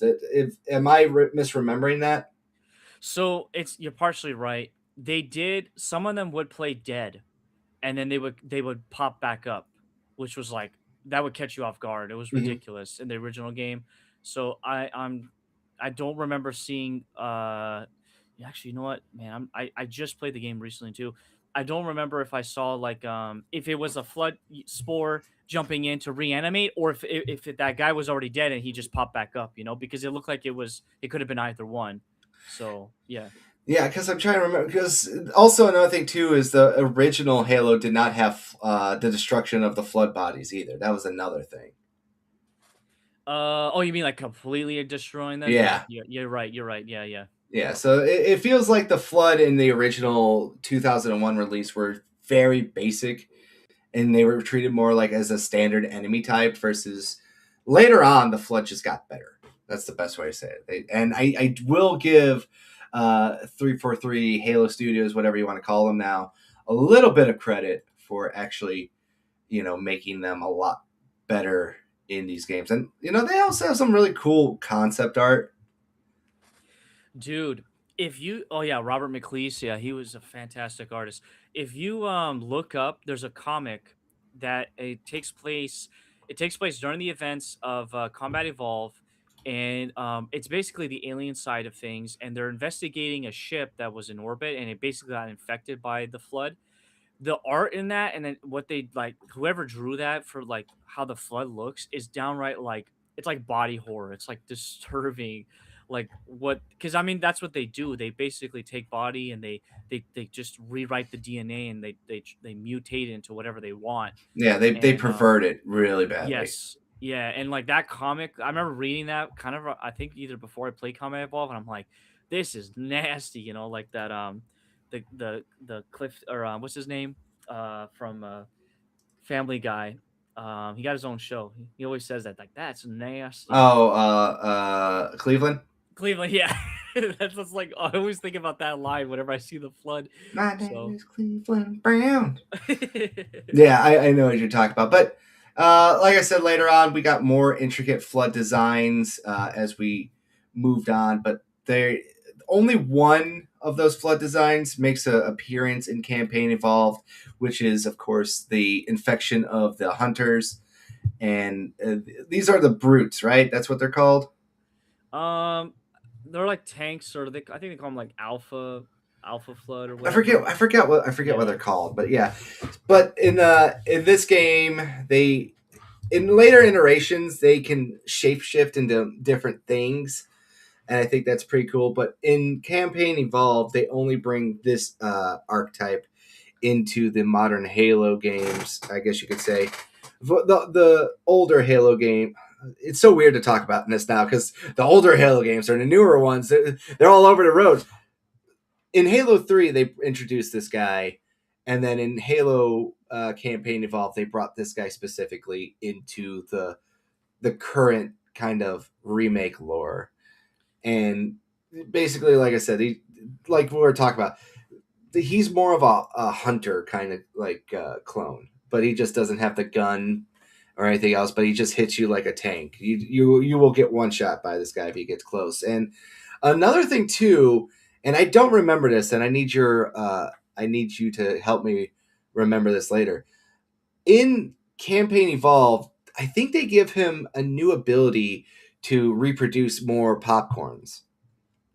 Yeah, that caught me off guard. Because I didn't remember that in Halo 3 at all. I don't Um, think it is in Halo 3. That's the thing. yeah. Real quickly, these are called pure forms, and then the pure forms, like they have four different transformations, and Hmm. like you were saying, like in Halo 3, you see them. But no, I that when I saw him like reproduce it, I'm like, I don't remember this at all. This is kind of neat. Like Hmm. it's a new mechanic, and I'm all for it. Yeah, because it definitely caught me off guard. Because the first time I was like, I have they always been able to do this, and I'm just like really good at killing them. Like that's the only thing I could think of. Is I'm like, I don't remember them ever doing this. No, I think like all we remember is they would transform into the stupid sniper guys or The Daddy the Long Leg Spider guys. yeah, the stalker, yeah, I hated like those so much. They remind me of like those like Australian videos that you would see of like the spiders in Australia, and it just always creeped me out. yes, exactly. It's like I think it's like the king wolf spider or something like that in Australia. Yeah. Uh, but it just always creeped me out. I was just like, ugh. I'm like, I don't know how you Australians do it. I would just burn the whole country down at this point. Like everything just wants to kill you. You go into the river, crocodiles. You go in the ocean, great whites. You go into your house, killer spiders of 7,000 different varieties. Exactly. I think there's this one spider that I love because it just is such an Australian name. Uh, they call it the Newcastle Big Boy, and I'm just like, I'm not even making it up. That's what it's called. It's like Newcastle Big Boy, and I'm just like, they just ran out of. They just say fuck it, bro. You know, in That's Australia. awesome. But that covers all the enemies for the first Halo games out there. And I feel like now we can start talking about the campaign a little bit. Obviously, the game starts off with the Pillar of Autumn encountering Halo and fighting off a Covenant fleet, and Master Chief coming back online from cryostasis. And back in the day, let's take away, like, go back to not reading the books and everything else like that, and it's just such a quick, perfect, introduction to like your character. You don't know what's going on. You know that there's this guy called Captain Keys, and you got this AI called Cortana, and they're waking up the big guy, and you see this big hulking green guy just break out of the cryostasis. Not like break out. It's just I'd be a little bit over dramatic. He doesn't go like Falcon punch the thing off the thing, but like they Yeah. they activate it. He comes out, and the tech team gets him online, and it's very straight to the point, very quiet. Obviously, depending on what difficulty you are on, you get introduced to a black sergeant giving everyone a spiel like he's from a 1980s aliens movie, and later on he becomes a more important character later on, which is the first introduction to Sergeant Johnson. But you don't really know Sergeant Johnson at that point. He's still just like black marine guy with no real significance to him. Yeah, just you know him for the great motivational speeches that he would give you at the beginning of the game. Once again, a creative thing that they did with the level of difficulty, depending on which level of difficulty you chose, he would say something a bit different. And then I always like the heroic one. Yeah, what was the Um, heroic one? I think that's the one he talks about. Like, I don't care if it's an anti son of a bitch machine or a giant hula hoop. Like, we're getting on this thing. Like, it was always just so funny. I'm gonna look that up right now, but keep talking. Yeah, so that level, man, is amazing because, like you said, it will throw you right into the action. I mean, there's a little bit of an open cinematic, but once it's done, you get thrown right into the action, and you need to, get to the bridge and talk to the captain and see what your mission is, and then from there, I mean, it's just like it's a great tutorial, I guess you could say, on how to play the game, how to deal with the enemy types, how to kind of navigate because you're in a kind of confined space. You're on a ship, right? So like you're not going to be wandering around too much, and you're kind of a bit guided. There are some like moments where you could kind of walk around a bit more and explore, but mostly you're like, okay, I got to get to the escape pods, and we gotta get off this ship right now. So Right. Okay, so I think I found it. Let's give this a quick listen here, real quick. I think everyone should hear this. All right, so this is the campaign for Heroic, and let me turn this up just slightly. Got a purpose. This is not a drill. I repeat, this is not a drill. Man, here's where we show those split-chin, squid-head sons of bitches that they could not have picked a worse enemy than the human race. We are going to blow the hell out of those dumb bugs until we don't have anything left to shoot them with. And then we are going to strangle them with their own living guts. Am I right, Marines? Sir, yes, sir. Well, maybe it wasn't that one, but so legendary. It's legendary then. all right. So let's hear legendary. There we go. Let's see what legendary is. Legendary. All right, let's get hold on here. Got a purpose. This is not a drill. I love this opening this is cinematic not too. a drill. Like, Yeah, it is. rushing around and everything. It is very nice. Man, we let those dumb bugs out to the middle of nowhere to keep them from getting their filthy claws on Earth. But we stumbled onto something they're so hot for that they're scrambling over each other to get it. Well, I don't care if it's God's own anti-son of a bitch machine or a giant hula hoop. We're not gonna let them have it. What we will let them have is a belly full of lead and a pool of their own blood to drown in. That's such a great Belly line. full of lead, a fool of their own blood to drown in. I just love that. It's God's own anti-son of a bitch machine. Yeah. That's a great line. That should be a T-shirt. Why didn't they make that a T-shirt? Dude, I'm gonna make that T-shirt. That needs to be a T-shirt. That needs to be like fun quotes. Like that. That's if we ever get famous enough, I want to do like the famous quotes. All right. So we got. Doom 3 is the most graphically impressive thing since Shrek. Uh, Mortal Kombat is MTV Street Fighter, and this one. we got some quotes, dog. We gotta start printing out some T-shirts. Yeah, get in the T-shirt business. Just go be a T-shirt vendor. But yeah, the first level of Halo that now they did change up the scene in Campaign Evolved, and I was wondering about your thoughts about that. So obviously, when Chief does make it to the bridge, he gets a big spiel from everyone, and then Captain Keyes gives him a gun at the end of it. And in the original, he goes, "I don't keep it loaded, son. You're gonna have to find your own ammo." And then in Campaign Evolved, it's basically say like, "Here, take this gun and give it to my daughter." What did you think about that change? First off, I mean, at the time, I thought it was like it was interesting. I'm like, okay, so they're trying to let newcomers know, like, hey, he has a daughter, because you got to think about the losers that are gonna be playing this on PS5, yeah, and how they're probably like wondering. those plebs. Yeah, like I don't think it's gonna happen now, but like if there is a Halo 2 remake for PS5, then they'll be able to be like, oh, so that was her dad. But as for like a longtime fan and stuff, I was like, okay, that's neat. But when I played it again, I was just like, you know what? I don't think we really needed this, especially because that never pays off at all in this game. Like in this game, it would make sense if it paid off at the end of this game, but it doesn't. So it's like, what was the point of this? Just like a little like key jangling, I guess, for us fans. Um, and I liked the original game where it's like I don't keep ammo, so you have to find it as you go. Like just once again telling the player that you need to move, you need to leave that flight deck and go find and continue your journey towards the escape pod. So I don't know. It was a bit odd on a second playthrough, but And I do kind of look at it kind of like you were saying, where like the first time you see that scene, you go like, okay, I feel like I get what this is setting up because we're real Halo fans, so you know what's going on with that. But if you're someone like, say, for example, like my wife, and she's just like, oh, okay, like what's going on here? It's just like there's just different levels of just like fandom, obviously, where it's just like, okay, well, we know what happens later on.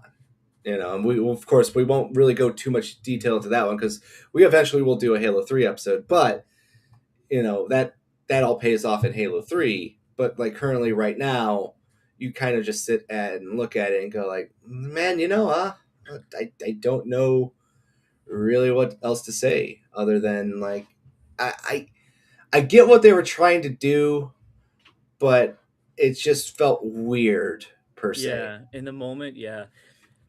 If I tell you what, if we do get this Halo 2 remake and they don't do anything with that in the Halo 2 remake, then I'll be even more irritated. It's like, okay, so you wasted a perfectly good open moment for nothing basically. Like you could have just left the original dialogue and but you did something different and you didn't even utilize it. So, yeah, hopefully they remember to use it in the remake, the Halo 2 remake.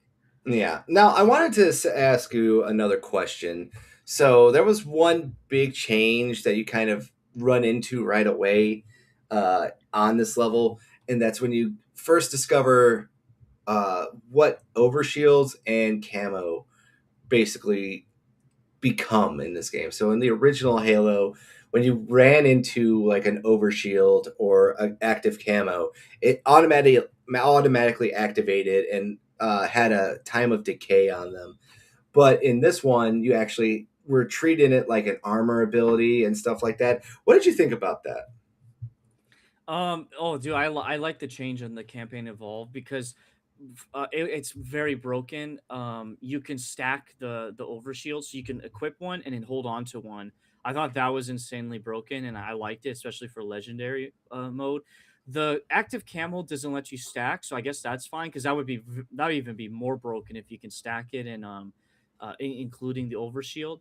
Um, I by the way, the decay thing I think was only multiplayer. I don't believe it was like that in the campaign. There wasn't a decay in the original game, I should say. Um, but yeah, no, that I like that change, man. I because there were moments where it's like, yeah, I got the overshield, but I don't want to use it right now. But in the original game, you kind of had to just hold on to it. Whereas this game, you can save it for when you really need it. Now it doesn't really do a whole lot in legendary mode because of all the ridiculous bugs and glitches they have Or right it doesn't now. even do anything in heroic, to be honest with you. Yeah, that's true. That's true, actually. So, but I didn't mind that as like a change in it. I thought that was kind of cool. So Yeah, I one of the things that I will say I did appreciate about it is that I didn't have to activate it right away. And on top of that, too, I'm going to be 100% real with you. I would forget that I even had an overshield sometimes yeah, until I was like in deep into a firefight, and then I'm just like, man, I'm just getting flanked so hard here. My shield's gone. I'm going to die. And I'm like, oh yeah, that's right. I do have an overshield. I could use it. You know? yeah. And what's interesting, that was like a Halo 3 mechanic. You know, there was the overshield. Or his invincibility, I think, in Halo 3 that you could activate whenever you wanted. Mm. And I'm fine with that because that's like an older mechanic that they or a newer mechanic that they put into like an older game, and it doesn't really break the game in my opinion. I think that was it's fine. Like there's no real issue with it being like that. It wasn't as annoying as armor locking in Halo Reach. Yes.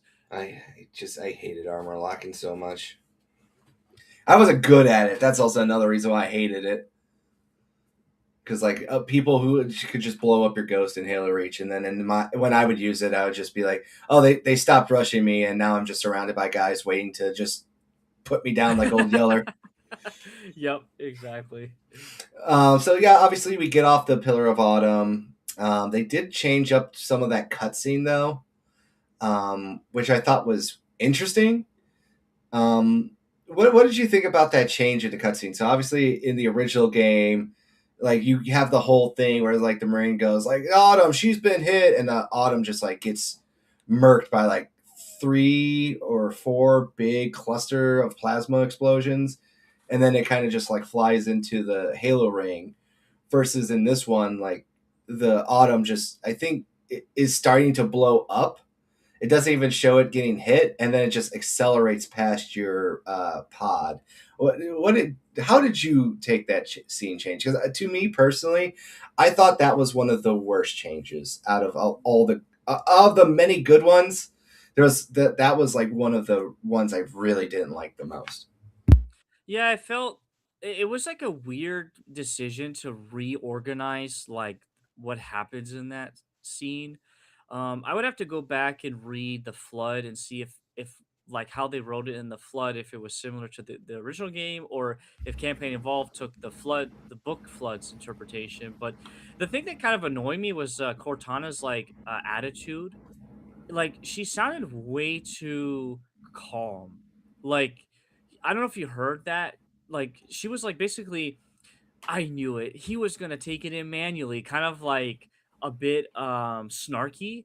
Whereas in the original game, she was just like shocked, like legit shocked, and like really maybe a slight anger in her voice Mm, because like she already set because she's an AI, right? So she set up everything perfectly for him to go in, and he yeah. just decided he was gonna do it himself. And I did not like her delivery in the campaign evolved version. I thought it was like low effort, I I guess. I can see that one a little bit, but also at the same time, it feels like Cortana and Keys did have more dramatic back and forth on the command bridge versus the original two.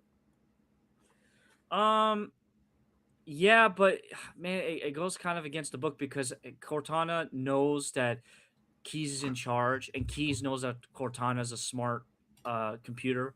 So like they understand each other, and they're not going to usurp each other or be rude to each other, unprofessional, I should say, to each other. And the way that Cortana responded in Campaign Evolved just seemed a bit like unprofessional, I guess you can say. Yeah, I guess. I feel like this comes down to it's just like, well, we're remaking it kind of deal, you know. So it's not going to 100% be a one for one recreation Yeah. of the original because we also kind of like said it before. Halo, Master Chief was more of a silent type, and this one he kind of talks a little bit more too as well. Mm-hmm. So they did try, I think, to do some changes with deliveries. You know where I thought it was more jarring was with the Marines than Cortana and Chief, to be honest with you. Oh yeah, that's true. Yeah, the Marines like their delivery was a bit different. It was not as dramatic as the original game. Well, Um, I wouldn't even say it was more dramatic. They were fucking way more yappy. oh, like yeah, you mean in the regular gameplay, right? Yeah, like they make like comments about, oh yeah, we're expendable. Oh hey, not to be a bother, but could you hurry it up a little bit there, ma'am? Um, yeah, but actually, because I just heard that line the other night. I actually liked that because I thought it was it felt on par with like the Marines that I read in the books, if that makes sense. And I'm not trying to like just go back to the books as like like it's like the Halo Bible, but like just that dialogue specifically in the Flood book, it kind of reminded me of that, and I didn't mind it. But there was also another when we get to the level, one of the levels like they cut out a really good line of dialogue, and I'm like, why did they do that? Like from the original game, they just cut it out completely. So Oh, the I the actually might Marines not have caught that one. I'm the curious to what Marine that one is.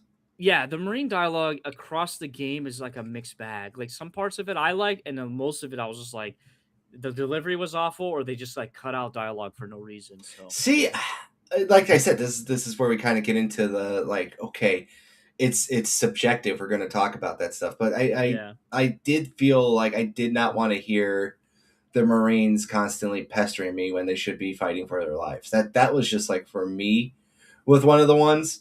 I look, I don't mind sarcastic Marines and stuff like that. I feel like the every war movie always has that one character who's like, I'm just doing this for the benefits. I really don't want to go to war. yeah, And, yeah. he's kind of like that dude. And I feel like in this one, I was just like, why are they all so like, you know, they all don't feel serious, I guess you could say. I okay, I see where you're getting at. Yeah, yeah, yeah. I get your point there. Like, you know what I've say? So we'll talk about some of the character choices, especially with the prequel missions later on. But I feel like more so when we were playing this before, like the Marines knew that they were basically on a suicide mission, you know? Yeah, But they were more like gung ho, ready to go, like, go to the, gates of hell kind of deal, you know? yeah, yeah, yeah. And in this one, they felt like the best way I can say it is just like, I don't want to be here. I'm going to war. Of course, they're just sacrificing us to the great meat machine.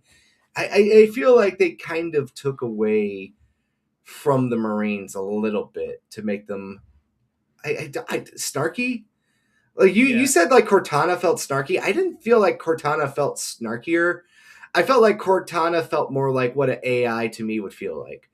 One that is not necessarily fully engaged in the emotional spectrum, and also kind of just like more fascinated with like what she's doing. You know what I mean? Oh, okay. Yeah, I see that. So like when Cortana's like more like, oh, I knew he was gonna do this and stuff like that. It feels more to me like that feels like more natural and more in line with Cortana's character in the game. Versus the Marines is like the original one. Like the Marines were like more gung ho, like yeah, we're badasses, we're going down. Starship Trooper style. Yeah, not so much Starship Trooper style, but like they are. I guess it's like kind of like the 300 style. Like they're laughing in the face of death, even though they know they're up facing overwhelming odds. You know what I mean? Hmm. So it's like Starship Trooper. I don't feel like that one's right because that one feels is more propagandist versus That's like true. say Yeah. say something like 300 where like Leonidas is like Leonidas and the Spartans are talking to the Persians and they're like our arrows will blot out the sun and he's like and then we shall fight in the shade, that's what the Marines and Halo felt like. It's just like we know we're against overwhelming odds but we're going to do our best. And like Cortana, like because when you play Cortana in the original Cortana, like when you plug her in to like the Halo ring and stuff like that, she's like very blown away and impressed by everything going on. And she's like, "What are you talking about, you brute?" Yeah. Like she's, Exactly. like stuff like that. Like it and even in the books, like the Flood, from what I remember, Cortana was just she felt more like she was like more involved in like just her mission, drive. Like Yeah. her programming made her feel like she was more single focused, and even to the point. So there is one scene later on in the campaign where we will get to it that I'll kind of talk about that later. What I thought was a really good change. But I just wanted to bring that up too because when we even land on the Halo ring and we have to go rescue the Marines, it just doesn't. They feel more talkative, I guess you could say. And I was not a super huge fan of it. I wanted to know your opinion on it. Um. Hmm. So I mean I guess so. Like I don't know. I'm like kind of engrossed with the combat. So like most of the time I'm not really hearing what they're saying. Mm-hmm. I do remember the original game. They talked a lot, but they were it like they weren't joking or anything. It was just more like they were talking about what they were doing in the moment. Mm-hmm. Um, but no, I like I said, I've been more engrossed with just the gameplay that I just kind of tune them out. And it's only like when things are quiet and there's nothing happening that like then I'm actually paying attention to what they're saying. So Yeah. um, in fact, one of the things they did remove is if you drive the warthog off of something high, they don't like cheer or say like a comment about it. Like which was kind of a funny thing they had in the original game. Because Yeah. Now that you say that, that did make me a little sad. I'm like, why would you get rid of that one? yeah, and we'll get to like one of the lines that I really liked in the original game that they removed in the following mission. Because now we're on Halo, right? The second Yeah, mission. we're on So Halo's second mission. yeah, so I guess like the when you meet Johnson and his squad, like their conversation was more or less the same, just the delivery was a little bit different. Um, they also, I think they changed up Cortana's dialogue for the moment when Echo 419 comes in. At Mm-hmm. least like the timing or like the order of events. I've played it twice now and I'm like, this feels different than what it was in the original game. So I need to go back and watch my stream of the original game to see if I'm right on that. Like my hunch is right. But um I think 419 is probably the most accurate voice acting. I mean, they probably just reused all the lines anyways. But like her being in the game and everything was like the most accurate like voice acting from everything in the game. Um Yeah, she really didn't seem to have too many changes except for basically her end dialogue, I would say. yeah, yeah, yeah. That would be it. Yeah. So yeah. Anyways, besides that, like driving around in on the ring, and then you go through Oh, the. I guess one more thing. The best change is the Warthog. Oh, you mean that it's a drivable vehicle now? Yes, yes. It's a drivable vehicle. You don't die by getting one shot because you stepped out at the wrong angle and you get clipped by the back end. You don't get thrown out of it if you like are at a 35-degree angle or something. It Like doesn't have super bouncy shocks and glides like you're driving on ice 24/7 too. yeah, the ice. That's true. That's true, dude. The suspension on it is pretty impressive. Mm-hmm. I don't know if like you paid attention to it because in the campaign evolved game, there's like way more geometry now on the ground, like rocks and stuff. And just the suspension of the Warthog is I like watching it just as you're driving by. And I'm like, this is really cool. It looks like I don't know if you guys are familiar with like the RC cars on the dirt tracks, how they have like crazy suspension. That's what the Warthog from day one always reminded me of is those RC cars with the amazing suspension, and they nailed it with this game. I think they nailed it just the suspension system. So, yeah, the Warthog being updated is much better than what it was in the original game. Yeah, and that's another thing too. I really liked. It's just that this Warthog felt more drivable and controllable. I think it had a better sound design too. I think they were using more of that Halo 4 one, where it when you started it up, it sounded more like a tractor trailer than a car. I guess you could say. Dude, if I'm remembering correctly, because like I said, I've been playing Infinite and Campaign Evolved. If you slam the brakes or something, you hear like a huge ka-chunk sound, like almost like the frame is like slamming on something. Um, the sound effects are amazing for the Warthog. Like you said, the startup and everything. The only thing that I find odd was you probably had the same issue. The default setting for the controls of it were like weird, right? They were just not like they didn't make any sense like how to drive it. It was like classic. It was like a classic racing car type of setting. Um, I can't think of the term right now. Whereas like the original game, which they thankfully still have that setting in the game, you drive based off of where you're looking. So you know what I'm talking about there with the default setting for driving the vehicle. Yeah, we're so like in this one, isn't it more? It's not really stick driving; it's actually trigger driving, right? Uh, yeah, it's trigger driving, but I mean like you're looking where like you're steering.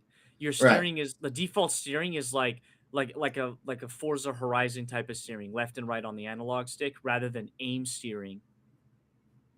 Okay, I got That's what you. I'm saying. Like the default was like complete. It threw me off. I'm like, what the heck? This is like it's not intuitive at all versus the original. And that's just because you and I are I've played this game for so many times, like so many years that I was used to that aim steering that like it just threw me through a loop. I hated the aim steering so much. It is not good. That's the What? best. That's The, crazy, man. the stick steering was not good, man. I'm sorry. No, the aim steering, right? That's what we're saying. Two different things here. The stick I steering. think we're talking about the same thing, but I think I'm defining it differently. So when I think of aim steering, I think of stick steering. You know what I mean? So looking in the direction where you want to turn, correct? Yeah. Yeah. Well, here, can I just say something? This sounds really retarded when you say it like that. Like, of course, the direction you want to turn is where you're going to want to turn a Yes, little yeah. bit. But, like, explain it a little bit better so people can understand it. Well, okay. So when you play, let's say Forza, and you're Mm-hmm. driving, your camera's locked, so you're Right. not using the right analog stick to control the camera, other than to like see a side profile of your car. So Mm-hmm. you're steering with with the left analog stick to go left and right. That's like how it's been for every racing game ever made. In Halo specifically, you drive there's no trigger driving. You drive with the forward and back on the left analog stick, but your right analog stick, which you normally use for aiming for first person shooters, is also used for aiming where you want to go, like where you want to steer your vehicle in the game, specifically the Warthog and the Ghost as well, and Right. actually and then the Banshee as well too. Oh, yeah, the Banshee in this game. I feel like that one flies better, but it's still not.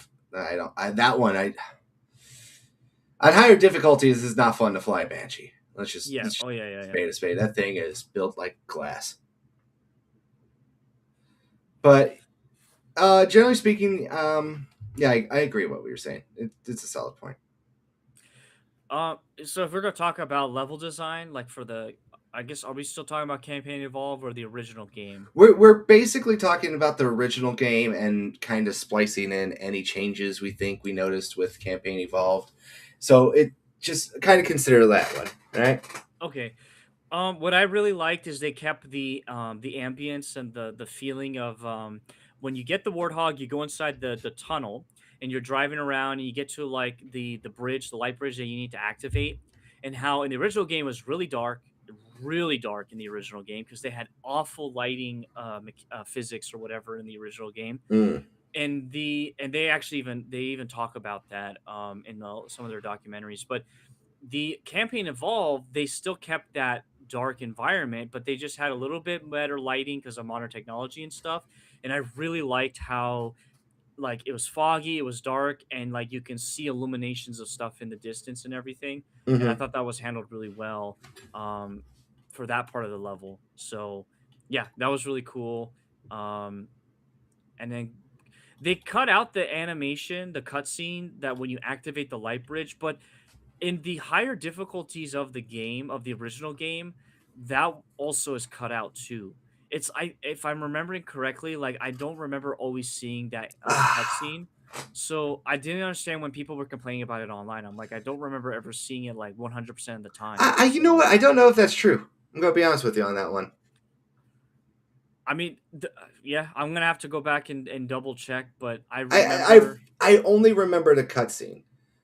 Hmm. Like I've never remember a time when that not happened. You're the only person I think that's ever said that. To be honest with Okay, you. so I live in a alternate dimension, and Well, I'm just saying like you're the only person I ever said that. Because when you say higher difficulty, like what legendary only?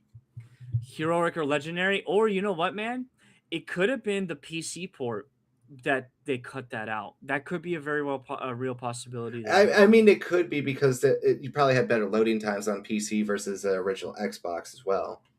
Hmm. And we all know that they like to use those things as like hidden load screens. Yeah. But at the same time, like I said, I've never heard anyone say that because I've always grown up. Even I think in the anniversary edition, they kept the bridge cutscene in as well. Yes. Yeah. Yeah. Yeah. So like this was the only time that I think like this one for sure was one of the more interesting and uh, I would say I would say it's a controversy for me personally because I think we're just so used to that iconic scene. But at the same time, I when I saw that they didn't have a cutscene for it and they just activated a bridge and you can see the bridge kind of activate as you're like standing there and you could just walk back to it. I was like, well, it's weird because you have like 20 plus years of seeing that same iconic cutscene from the early Halo games, and now it's been replaced, and you could go like, it is modern technology. Load times are better. Do we really need to see that scene? But at the same time, you know how the internet is. We kind of all are stuck in our ways on some stuff. So I just looked it up, and this actually makes sense now. And I'm trying to find the source. The cutscene plays only if all enemies in the area are defeated. Otherwise, the bridge activates in real time gameplay without the cinematic. A mechanic often used Really? by speedrunners. Yeah, so that makes sense because think about it. When you get there, there's enemies on the left side and on the right side. You can completely ignore the enemies on the left side of the road and just engage with the enemies on the right side because for some odd reason the enemies on the left side will just sit there. They won't really cross that road. So my guess is I've done it so many times that I just ignore those enemies on the left side and would just go and like quickly get the guys on the right side, kill the elites to the control, and then I would just never really see that cinematic. I want to test that after this stream, but Yeah, that's interesting. I never knew that. Seems like it just feels like one of those because I think we've talked about this before. One of the big things that people have been talking about is like, oh, you could just sprint past these enemies, you know? yeah, yeah. Which you Eh, can do in every other Halo game, but that's another point. That's besides the point. Yeah, that's besides the point. But that also kind of plays right into this as well, where you know, I kind of play from the perspective of like I just want to, kill all the enemies, as I think God intended me to do. But other people like will point out that you could just run past enemies. But the enemy AI in this game is not exactly that hard. I mean, especially at later levels, the higher difficulty, it's almost a prerequisite just to run past enemies and get to your objective because it's not worth, the juice is not worth the squeeze, as they would say. Mm-hmm. So, um, yeah, I do think that's something interesting. I never knew like that was a real thing. So I just learned something new today, and I think we all did it. To be honest with you. Yeah, I will after this stream, I'll go and boot it up on Campaign Evolve and see if that's the case, and maybe make a quick video about it. Yeah. So why don't you finish out this the rest of this level? So obviously you rescue all three of the Marines, and then the next level is Truth and Reconciliation. Is that correct? Yes. All right, because I always forget the order they're in, or sometimes I feel like I get the ship's name wrong. So why don't you start off and talk about Truth and Reconciliation a little bit, would you? Yeah, so playing this back in the day, the original version, this was an amazing level for me. The music, the timing of the music, the ambience of everything was just awesome. It's nighttime, it's an undercover or a covert operation. You have 64, like 60 to 64 rounds for your sniper. So you're like over packed for this trip. And it's just a sniper's like dream, to go around and snipe all the enemies that you can, and you're up on like this kind of like desert area, so you're on this like mesa and you're running around, and the atmosphere, like I said, the atmosphere is awesome and stuff. And you have Johnson with you, and his Marines, and basically the first half of the mission is on the ground getting up to the Covenant ship so you can board it, and then the second half of the mission is you're on the actual ship itself. So like the dramatic difference between like the being in the darkness and then being in the light in the ship is like really cool, especially for like that older game. And what they did in the new game, the campaign involved, I should say, everything about it was very like good. It was 1-to-1. The only thing I had a major issue with was the sense of scale was lost on the Covenant cruiser when you went inside of it. Like, and that goes back to what you were saying earlier about hiding loading in cinematics. Mm-hmm. So the original game, when you got to the grav lift, because that was like the halfway point of the level, you get to the grav lift, and or maybe like the one third part, and once you beat all the enemies, you step on it, more Marines come, and there's a cinematic talking about what you're doing, and you go up into the ship, and the ship, man, is like it's massive, and I know it's like a giant like PNG in the sky, but Mm-hmm. because it's like huge, like the way they painted it or whatever, it just feels massive. In this game, because I think it's an actual 3D model, it literally feels like it's only like 100 feet above you. It It's feels just smaller. yeah, it makes no sense. I don't know, and there's no it's a smooth transition, so that is kind of cool. But because they did that, it loses all sense of scale, and it's like okay, I'm going from I'm going from the first floor to like the fifth floor, if that makes sense. Like it just doesn't make it, like the sense of scale is completely lost. But I yeah, so before we go full back onto the ship, there's one thing I wanted to point out. The night vision in the sniper rifle is so much better in Campaign Evolved than it was in the prior two. you mean it's not just a lime green filter that's like at 50% opacity painted over your like was it like 4 inches by 1 inch viewport? Yes, it doesn't feel like this is mildly improved. Yeah, exactly. This, Like the video what the difference is. You remember those old Spy Kids toys, or not Spy Kids, but spy toys, and you yeah, get like the night vision like spy toy, and then and then you actually get like real NVG Gen 1s or Gen 2s, and you're like, oh, this is what night vision really looks like. yeah. So That's what like the night and day difference is. the night vision that you had in Halo One was just as effective as a laser pointer hitting you in the eyeballs, and then this one is like, oh, I can actually see the enemies. Exactly. Yeah. Yeah. It's like and you know what else is even worse? If you had the flashlight on and the night vision on at the same time, Yeah. just and Counter intuitive. Yeah. it would just completely mess up your sight. It's like, what is the point of this stuff? But I wanted to bring that up too because the sniper rifle stuff was still pretty good. Um, but that, like I said, that's the first time I noticed that one of the first Marine dialogue changes too was when you're going to that grav lift and they're like, yeah, they just sacrifice us, you know. Yeah, that was new. Yeah, that kind of that every time I've heard it, it throws me off guard. I'm like, I don't know if I like it. But if you got more to say about the Mesa, I'm ready to talk about the ship because that's where the major dialogue change that kind of One annoyed me. one big gripe I had with Halo campaign evolved for purely out of just what I've noticed, and I don't know if it was like this in the other ones, but it feels worse here. It felt like the enemies that were coming down from that grav lift would not stop. Yeah, oh dude, it was endless. It was It, like it just felt way more endless than the prior two. They just like more. That's just like it's the Kylo Ren meme. It's just more elites, more enemies, drop ships, hunters. Got to throw more hunters at these guys. You know, it's just like I'm playing on heroic, so it wasn't legendary. But I'm just like I'm running out of ammo. I'm getting yeah, blown up. I'm getting murked. I can't even get into like a turret because another thing too is the original Halo, the Shad turrets is what they were called, right?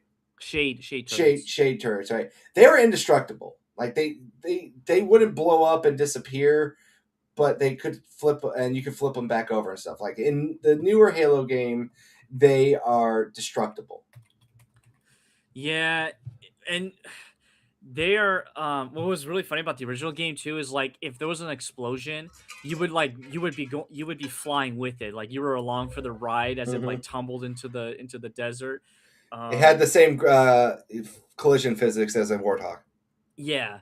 No, I agree. I was running out of ammo way too fast in that section, man. It was insane. Like I had to pick up multiple times covenant weapons, like just like a lot of them in order to take care of all the enemies. And then all of a sudden, Mm-hmm. like the two hunters come down, which those hunters were there in the original game, but like like 10 waves of guys you fought prior to was not. It was like maybe Mm-hmm. 4 or 5 waves at the max.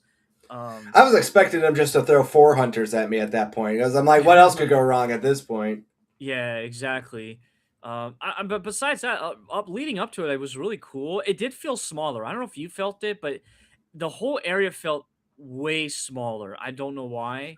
Um, I just it's just something about it felt really small, and that might be because of the polygon or the geometry is higher now, so they could do more with rocks and shapes and stuff. Whereas like Yeah, the original game, everything's like super smooth and like very simple geometry. So yeah.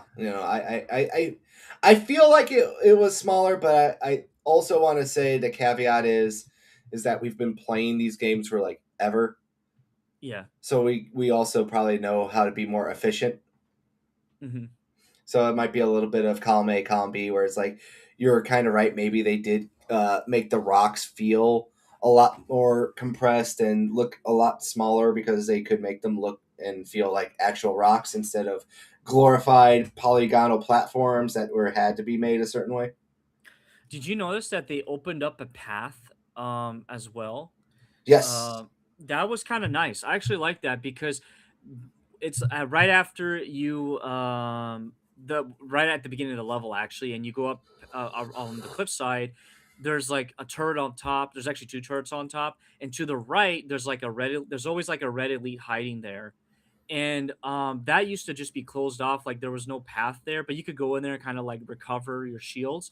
But they opened that up and the marines will take that spot path as well, and I actually like that. I thought that would gave it like a bit more because like if you're playing with 4 people or 2 people even, then you could split up, right? One could go left and one can go right instead of everybody going left. And I know you Mm-hmm. could climb up on those on that area as well in both versions, but I didn't mind that. I thought that was kind of nice to break up the flow of the path there. Yeah. Yeah, I agree. The whole sniper part was still the same overall, but when you got into the ship, I feel like the ship may have felt smaller, but it felt like it was also a little bit, I guess you could say, higher. Like it felt like it had more levels instead of bigger levels. You know what I mean? Yeah, more floors to it. No, I think you're on the ball with that. The thing that the dialogue change that really upset me was right when you get to the inside the ship. the Marines are talking. They're like, "Hey, like, where is everybody?" And then like one of the Marines would say like, "Well, maybe they all went home or something." Like he says something funny and it fits in the moment. They completely cut that out in the campaign evolved version. I'm like, that was a funny line. Like, why did they remove that? It matched really well with what these guys here, but I don't know. Um, it was still cool running through the ship. I don't know if you noticed that there was a little bit of a redesign. Like it wasn't as repetitive as the original game Yeah, with I all did. the I did design. notice that a lot more. I felt like I was getting into better skirmishes on the Truth and Reconciliation as well. Like I feel like Yeah, they just had better enemy placement, more interesting enemy fights. I guess you could minus say. the multiple hunter encounters in there. Yes, besides that, but it felt like they did a better job placing people. And like I said, it feels like they added more verticality in terms of just like the level, like the ship is more vertical versus they had more big open spaces and rooms. Yeah. That Yeah, it was good. I liked it. It was really neat. It was kind of annoying to see that they recycled that into the prequel missions. I don't know if you caught that. I think that's where they got all that from. Was like they made the prequel, or yeah, you mean they took it from Campaign Evolve and then just slapped it into the prequel missions? No, they took it from the prequel missions and then just slapped it into Campaign Evolved. All right, all right. But at the same time, I don't think they planned out the prequel missions until post production. So maybe, Yeah, exactly. Yeah. especially with how fucking terribly glitchy and buggy the prequel missions are. Yep. But we'll get to those later because that's where I have PTSD from. Is just playing those prequel missions. But yeah, they kept. There was an interesting thing where they also, I think, didn't make Captain Keyes as suicidally retarded in this one too. Oh yes, yeah, yeah, yeah. Because that was like another big issue with when you, especially when you played on higher difficulties, is Captain Keyes just like dies and like easily. Like he survived many things, but a needle to the thigh, he just dies. Well, I think the reason behind that is because in the original game, the AI was programmed to follow Chief, like stay close to him. So what the strategy, at least on Legendary, is as soon as you get into that big open room with like a command center, you got to go right because there's no enemies in that like other end of the room. So Mm-hmm. if you bring all of them with you, and then when the enemies start pouring in, you have a couple more like seconds and breathing room to deal with them as they come in. But in this version, even though the AI is really bad on both sides, they made them a little bit smarter, as in like they don't follow you as closely. And so I'm actually no, that was a mistake because in some before you get to that big room and even after it, the AI would hang back like way far back, like keys in them, I and think. you'd be going through the level by yourself basically all Well, I over think they again. have a dialogue line where they even tell, like, they say, like, Keys, you gotta wait here. I'll clear out the room. Oh, okay, I'll have to pay attention to I, that. I believe I believe I remember like when you're running through the room, like right before you get back into the cockpit area to steal the ship and that. I think the AI will purposely stop Keys and everyone from blitzkrieging that room, and they let you kind of clear it out, and then that's when it activates the new cutscene of them stealing the ship and everything else like that. Gotcha. I think that's what it is. That's why I try to remember. You can fact check me down in the comment section or in the chat. But I think that they actually did make it so that Keys not only I think was a little bit more durable, but they gave him more of like, well, he can't really keep going out there. So why don't we make it hang back so he doesn't get blown up or something like that by accident. But go on. Oh no, no. I mean, I guess at that point we're getting towards the end of the level, and we get a massive scene change for the closing cinematic. Um, I don't. What were your thoughts on that? I guess how they completely changed up that cinematic I for liked what it. happens. I didn't hate it. I liked it. I thought it was pretty funny actually. I thought it was fine. Yeah, like it. It was different. Like I'm okay with it being different. It didn't take away from any character. So I just thought it was weird that the chief was still out of there fighting the hunters. yes, yeah, That's where I thought that part was a little weird. I don't know why they made that specific choice, but overall, I thought it was fine. yeah. So Truth and Reconciliation is over, and then it's probably the most iconic level in the Halo One franchise or Halo One series. I don't even know what I'm trying to say it for. The most iconic level in Halo One, I would say. Yeah. That is, of course, the assault of the control room, right? No, Oh, silent Silent cartographer. Cartographer. I was getting them too mixed up. Silent Cartographer. Now, I know this is like your favorite level because I know that you kind of gush about it, but I think just the overall presentation is always well done with the Pelicans kind of flying in there, getting strafe fired by the elites on the ground. And I will say this: I did think it was pretty nice that they redid that cinematic to show the Pelicans mowing down some of the ground forces. They show you the Pelican that gets shot down Oh in there as yeah, well now. that was And sick. Yeah. I will say this: it is still pretty much an iconic scene when you got faux hammer going like touchdown, hit Marines. You know. Yeah, exactly. Get ready. Get set and get ready or whatever. Yeah. Yeah, it definitely has that hype moment that of just like really makes you feel like, okay, now we're playing the war game where we're storming the beaches as the special ops units that we are. We're fighting our way to the control room. In a lesser extent, kind of gives you a little bit of the beaches of Normandy vibes a little bit too. Yeah, like you said, this is my favorite level in the original game. It's probably my favorite level in the campaign involved, tied with one of the future levels. But yeah, I thought this was a fantastically well. Sorry, let's talk about the original game. You storm the beach, you got enemies there, and the way like that opening sequence is just done really well. You can like replay that multiple times, get the same feeling of just like storming a beach and having fun with it. Afterwards, the pelican comes and drops off a warthog, and that's where like the game gives you the freedom to do what you want in that level because there's like two paths.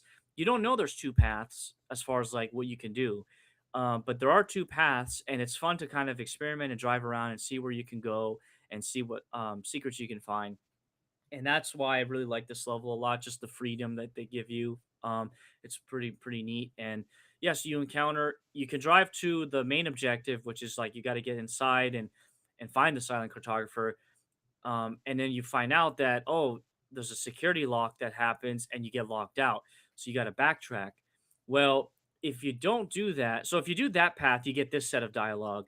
If you actually skip that path and go straight to where the security location is to like basically unlock the system, you get a different dialogue, which is really neat.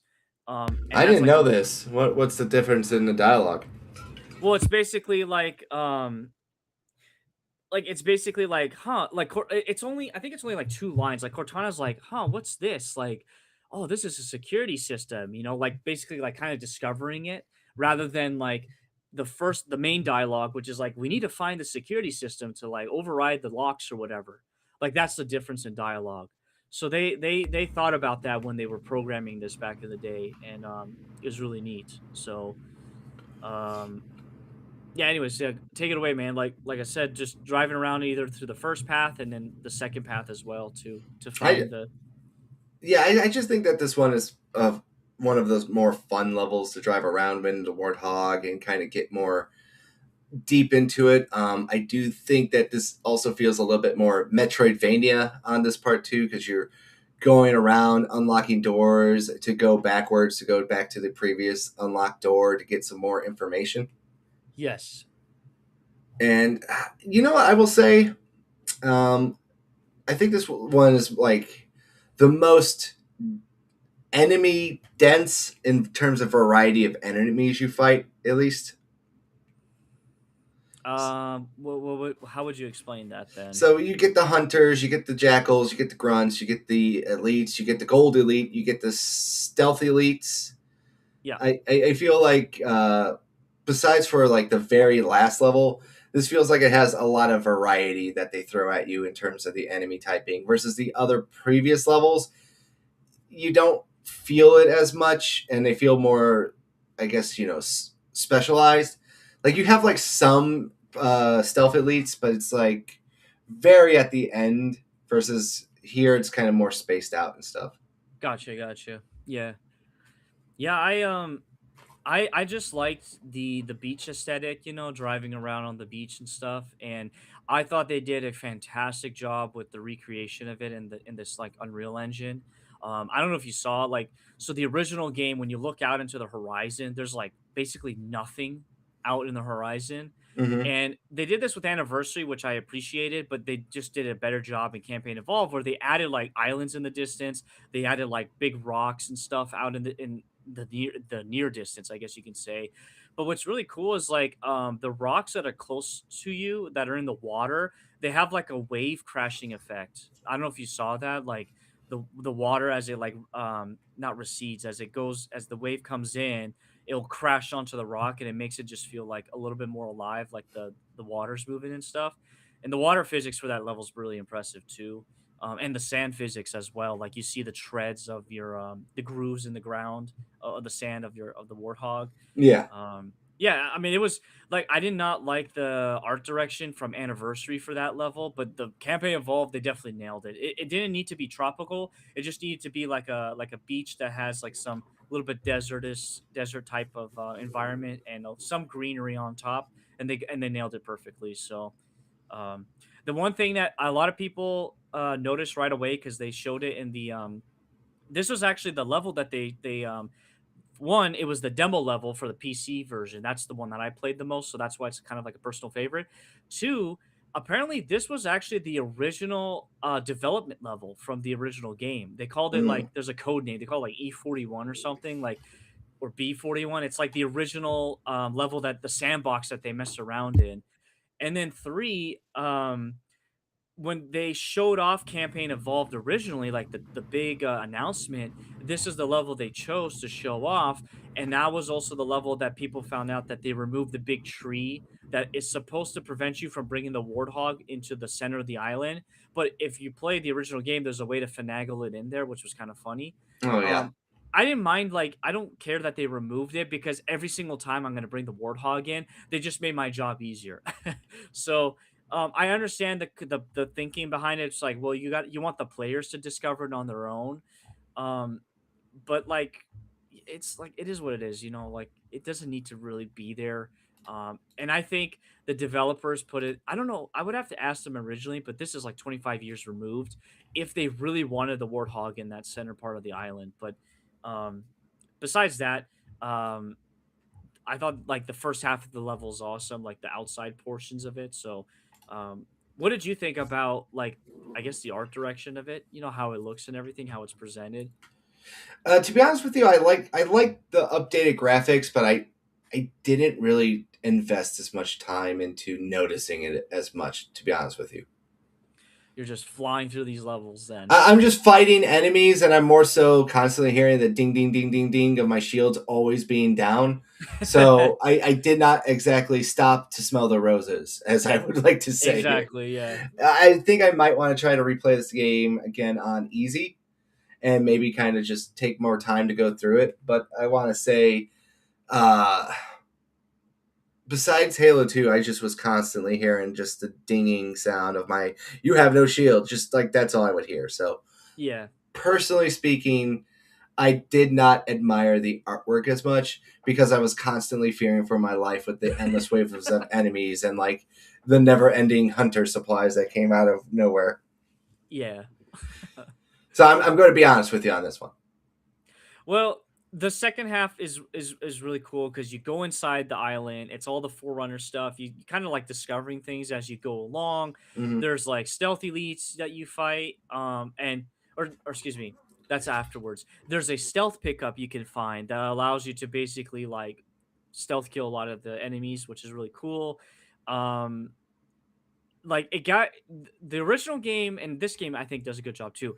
Really gives you a good sense of scale of like inside the ring, like the structure inside the ring. And that was like really cool to see that in this level. Um yeah, and then like the amount of hunters in this level was I think on par with from the original game. So they didn't like add a couple more like they've done with some of the previous levels. And I'm talking about campaign evolves. So I thought it was fine.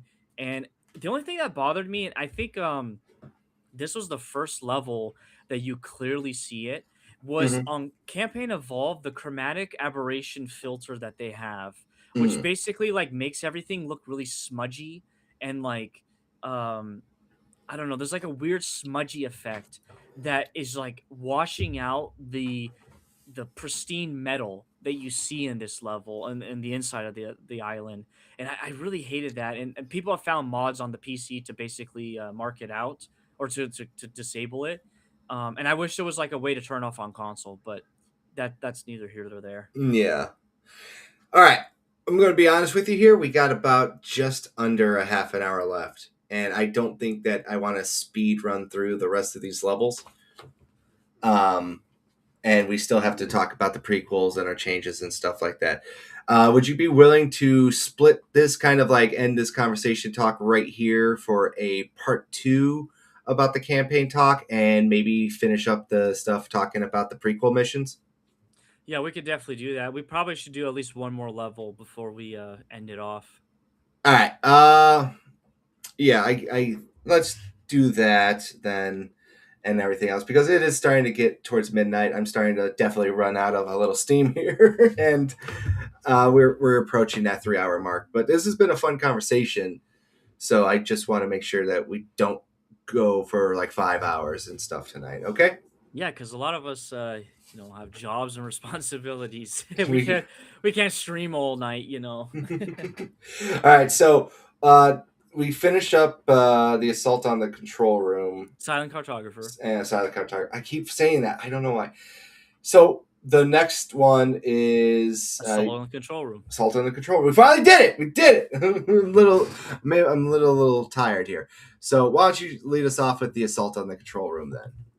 Yeah, so the solo control room is basically it has a lot of interior and exterior type of level design, and basically what's actually funny in the original game, the transition from silent cartographer to a silent control room was not supposed to be that abrupt. They had more levels planned, but they ran out of time, so they had to cut it. So it's kind of like the famous scene of the pelican going underground, and then Cortana makes the funny line about doing an aerial insertion from underground, or and so in the beginning of Assault and Control Room, you're basically doing like a deployment from inside the ring. And that's when you start like exploring this facility and you need to get to the control room. And it's the snow level of the game, right? Because every good Mm-hmm. first person shooter needs like different biomes and it needs a snow level. And I thought they did a fantastic job with the snow biome stuff in Campaign Evolved. Like everything felt, cold. It felt like it had the right coloring to it. Mm-hmm. If I remember correctly, Anniversary just looked too artificial, I guess you can say, which I know the ring is technically I know artificial. there's a funniness when you say that. Yeah, but like it I mean, and Cortana makes a comment about that, which is really funny. But no, I thought they did a fantastic job with this. And the biggest thing that stood out to me in this was the tank and how the tank is even better in this game than it was in the original game. Yeah. Um and and I know that people will get irritated because they removed the dual cannon and machine gun input that you had in the original game.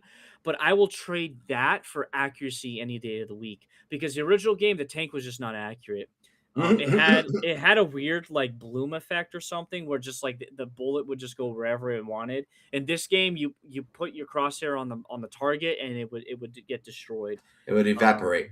exactly. So I really liked the lighting in this level was particularly good. But what was interesting, so like halfway through the game, you get to or the level, excuse me, you get to this like big there's multiple bridges by the way in this level. There's like up in the sky bridges, and then there's also ones like underneath or on the main ground level. The one that's on the ground level, so in the original game, it's like a big cave, I think, but in this game, they actually opened it up, the campaign evolved version. It's like a big ravine, I guess, like that you're crossing. And I like both of them. I can go either or for them. The one that was in the original game was much larger, whereas in this campaign evolved, they kind of made it they didn't make the outside portions as long, I guess you can say. But anyways, I thought like both atmospheres are really good. This game is a big vehicle heavy game, like or level, excuse me. Half of it's very vehicle based, and the other half would be aimlessly wandering through hallways, which they did cut down on. which I'm kind of glad they cut down on a lot of the aimless wandering. They did So that as well, and they also included another side path as well too. remind me what that was again. It's in towards the later end of the level when you're starting to get to the final push to get inside of the control room. Uh, in one of the ravines, they actually do have a secondary open tunnel path that you can take, Oh yeah. Okay, and yeah, they yeah. like they mark it up with lights. And I don't think that was in the original, and I just feel like my brain was like, huh, that's new, isn't it? Yeah, like there's some parts of the level where it's like you instead of going down, you need to go up like this like rocky structure or whatever. I Mm. thought that was kind of a interesting interpretation. Um they also, it was kind of weird. I can see both ways, but like that big open area where the control room is in, when you first get to it, you're high above and the banshees are there waiting for you. Mm-hmm. In the original game, it was like a natural rocky or icy like arch, but in this campaign evolved, they made it like a forerunner bridge.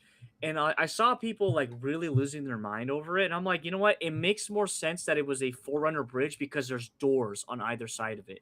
Right. Like, why would they? I mean, I guess there's a small argument that like okay they built doors there for the natural forming arch, but because these guys were builders, the forerunners, they would have just built a bridge anyways. Like it just wouldn't make sense to just leave to make a natural forming arch of like rock and ice. So anyways, that was interesting. And by the way, the part, because I just did it the other night, the part that I hated about that was if you don't get the banshees and you go across to the other door, you get punished by having to fight two hunters, and that's completely new.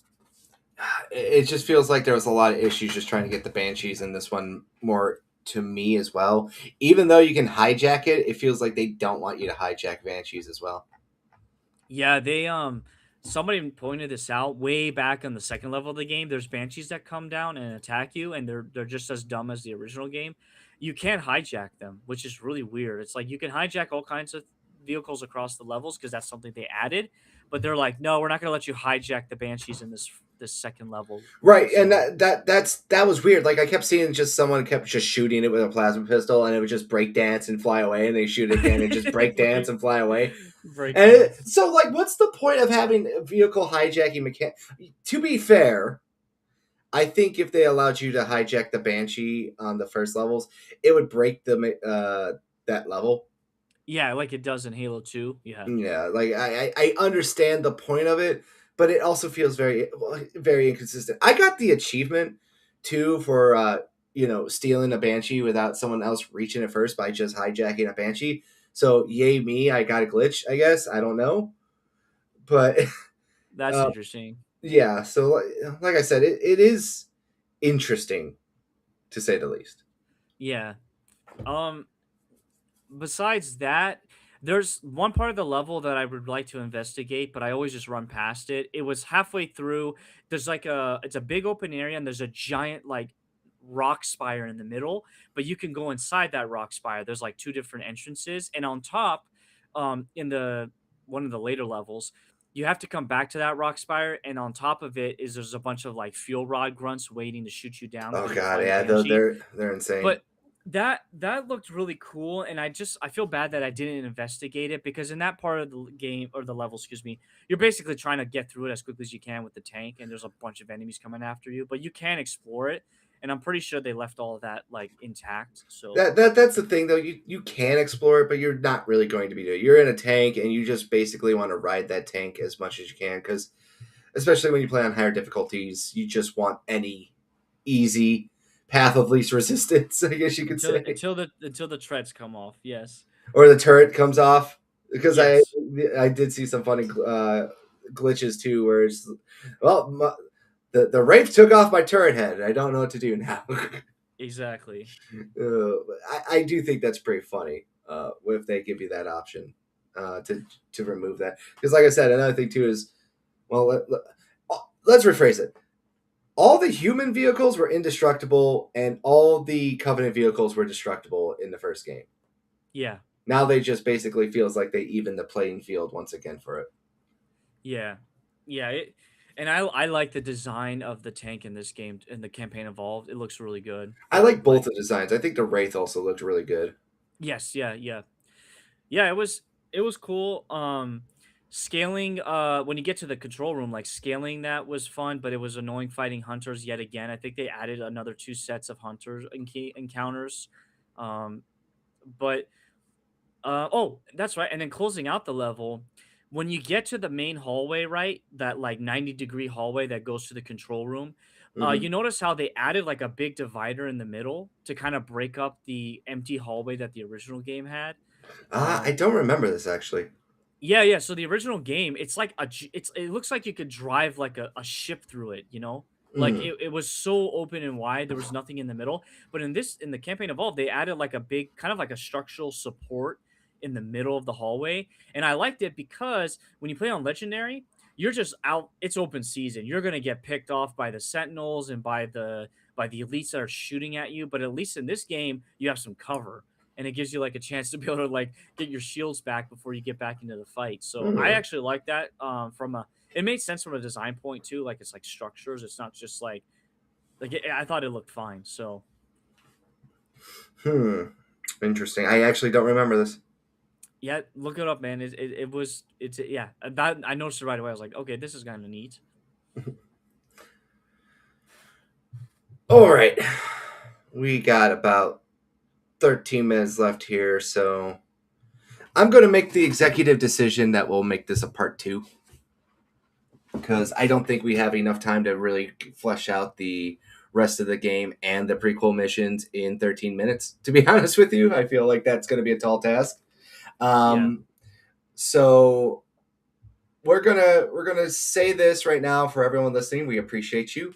We're not fully done yet, but we're gonna kind of change up a little bit of things, kind of get some other thoughts out before we wrap this up, and we'll give a part two underway. Um, so AC, before we kind of wind this down, um, when we were talking about at the beginning of the show about when this game came out, how we played it, and so on and so forth, like that.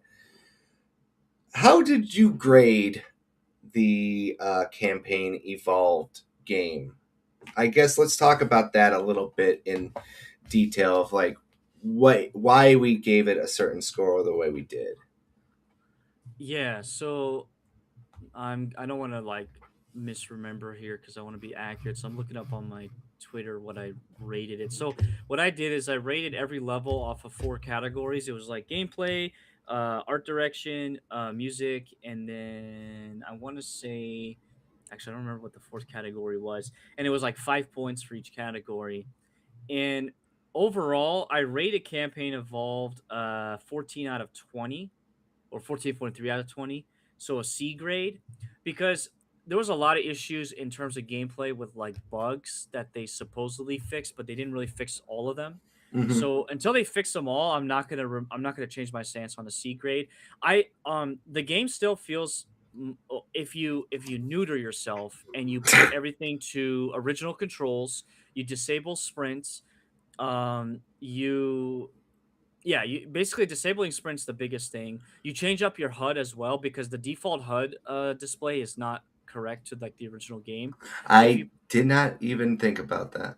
Oh yeah, yeah, because when I was playing, I'm like, this feels odd. And then I swapped it, I'm like, oh yeah, the default HUD is not compared it's not like the original game at all. Um your encounter and stuff should be at the top right, not the radar. Um, but that, anyways, some people like the radar at the top right. I just cannot drive with it. So, um, yes, uh, man. Now I lost my train of thought here.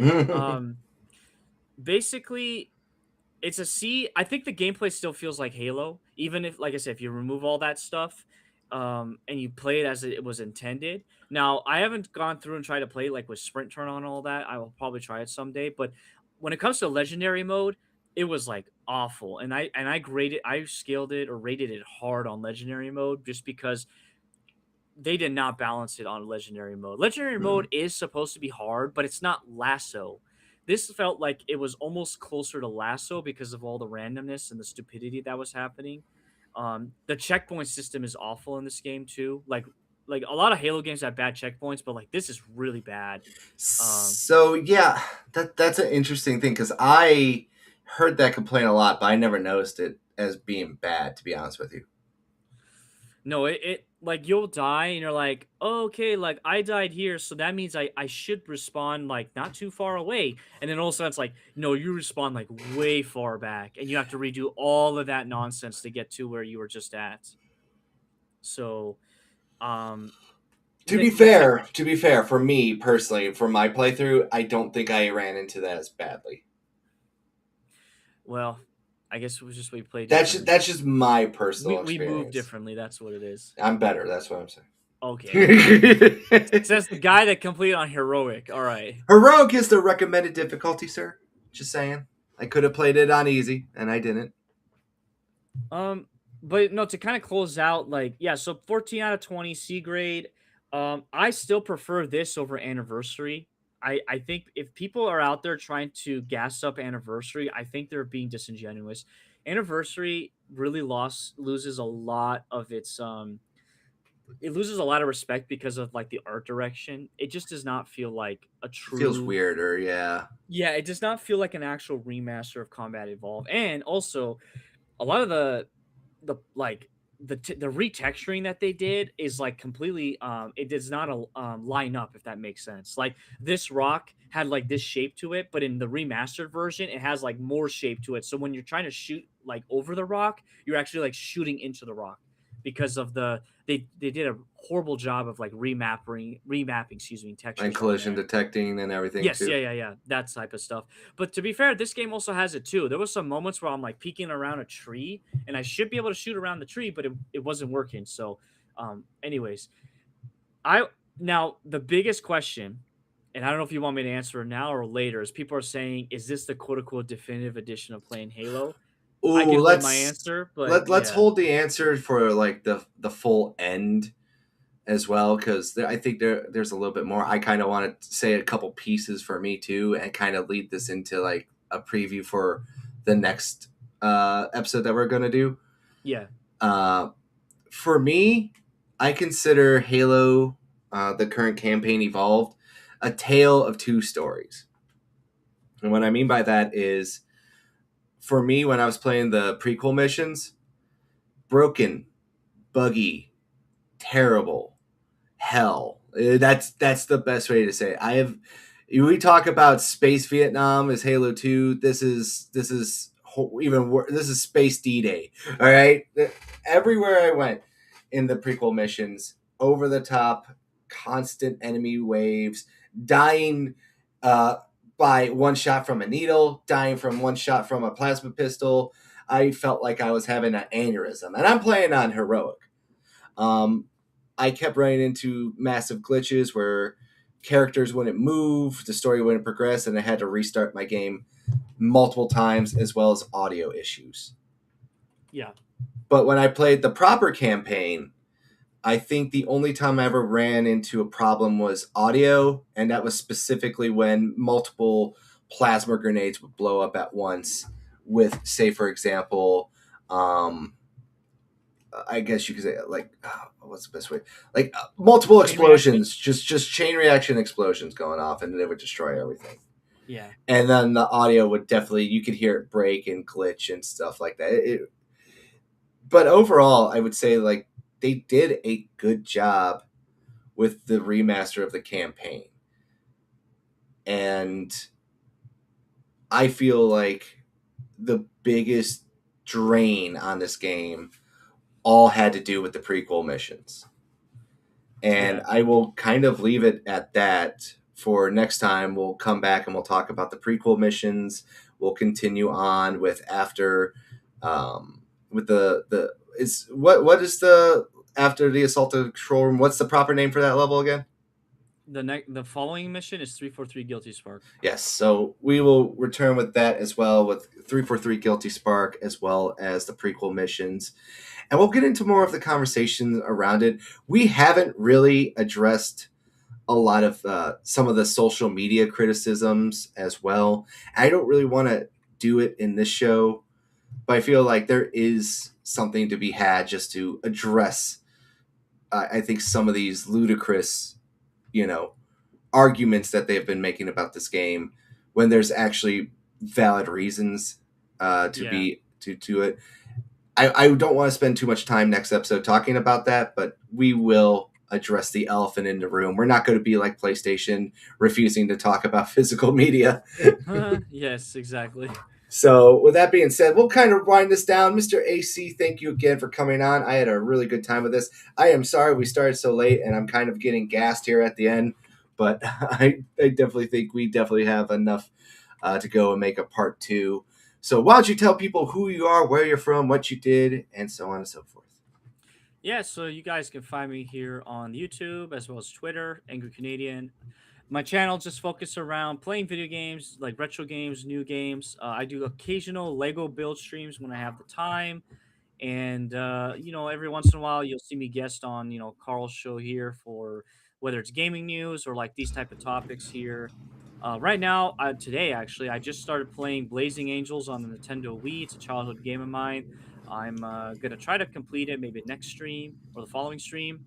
I might have like a surprise stream on Monday coming up next week. So we'll see what happens there because next month we're gonna have a fun month on my channel. I'm gonna wait until the end of this month to announce what we're doing, but it should be a lot of fun. And yeah, appreciate this time. I like talking about Halo. I've played all the Halo games. I've recorded all of them they're on my channel except for like the 2 Halo Wars games. I needed to like record them and put them on my channel. So they're all there. So if you ever want to see me play and if you want to see me get frustrated with campaign involved, you can see that too. But yeah, this has been a fun time. So thanks for inviting me on, man. No problem. I couldn't think of many other people who would be better to be on here. So, with that being said, everyone, thank you for joining us this week. There will be, obviously, we have kind of switched off from doing shows on the weekend. So, everyone, enjoy your weekend coming up. And we like to thank the many new people who have joined the channel. If you're new here, I would like you to please leave a like on this video as well as comment about some of the stuff that you may have heard. If not, just to let you know, we do 5. Well, let me rephrase that. We do 2. We're trying to do 2 videos every week on Monday and Tuesday, and then we do 3 live streams a week on Wednesday, Thursday, and Friday. That kind of are different. We do shows like Legacy Loading, which is dedicated to video game documentaries of old. Obviously, this show is called Nostalgia Save, where we break down and have fun topics. More of a general gaming show, some of them specific, some of them top 5, so on and so forth. And of course, our weekly video game news streams as well. But we appreciate you all for stopping by, and we all hope you have a wonderful, wonderful weekend. The days of summer are starting to rapidly close down and wind down. Football season's back, so we know a lot of people will be getting back into the, dog days of winter coming up soon. But we appreciate you for stopping by. We will probably maybe in a couple weeks follow up with a part 2 to this part 1 series. It's kind of funny. But we appreciate. I'm very tired. I'm so sorry. I am floundering. We'll just make it simple. We appreciate you all for stopping by, and we wish you all a very wonderful weekend. And like I said before, links to Angry Canadian's channel is in the description of this video. His name is highlighted. Go click on it and go give him a follow as well. Have a good weekend, y'all. Peace.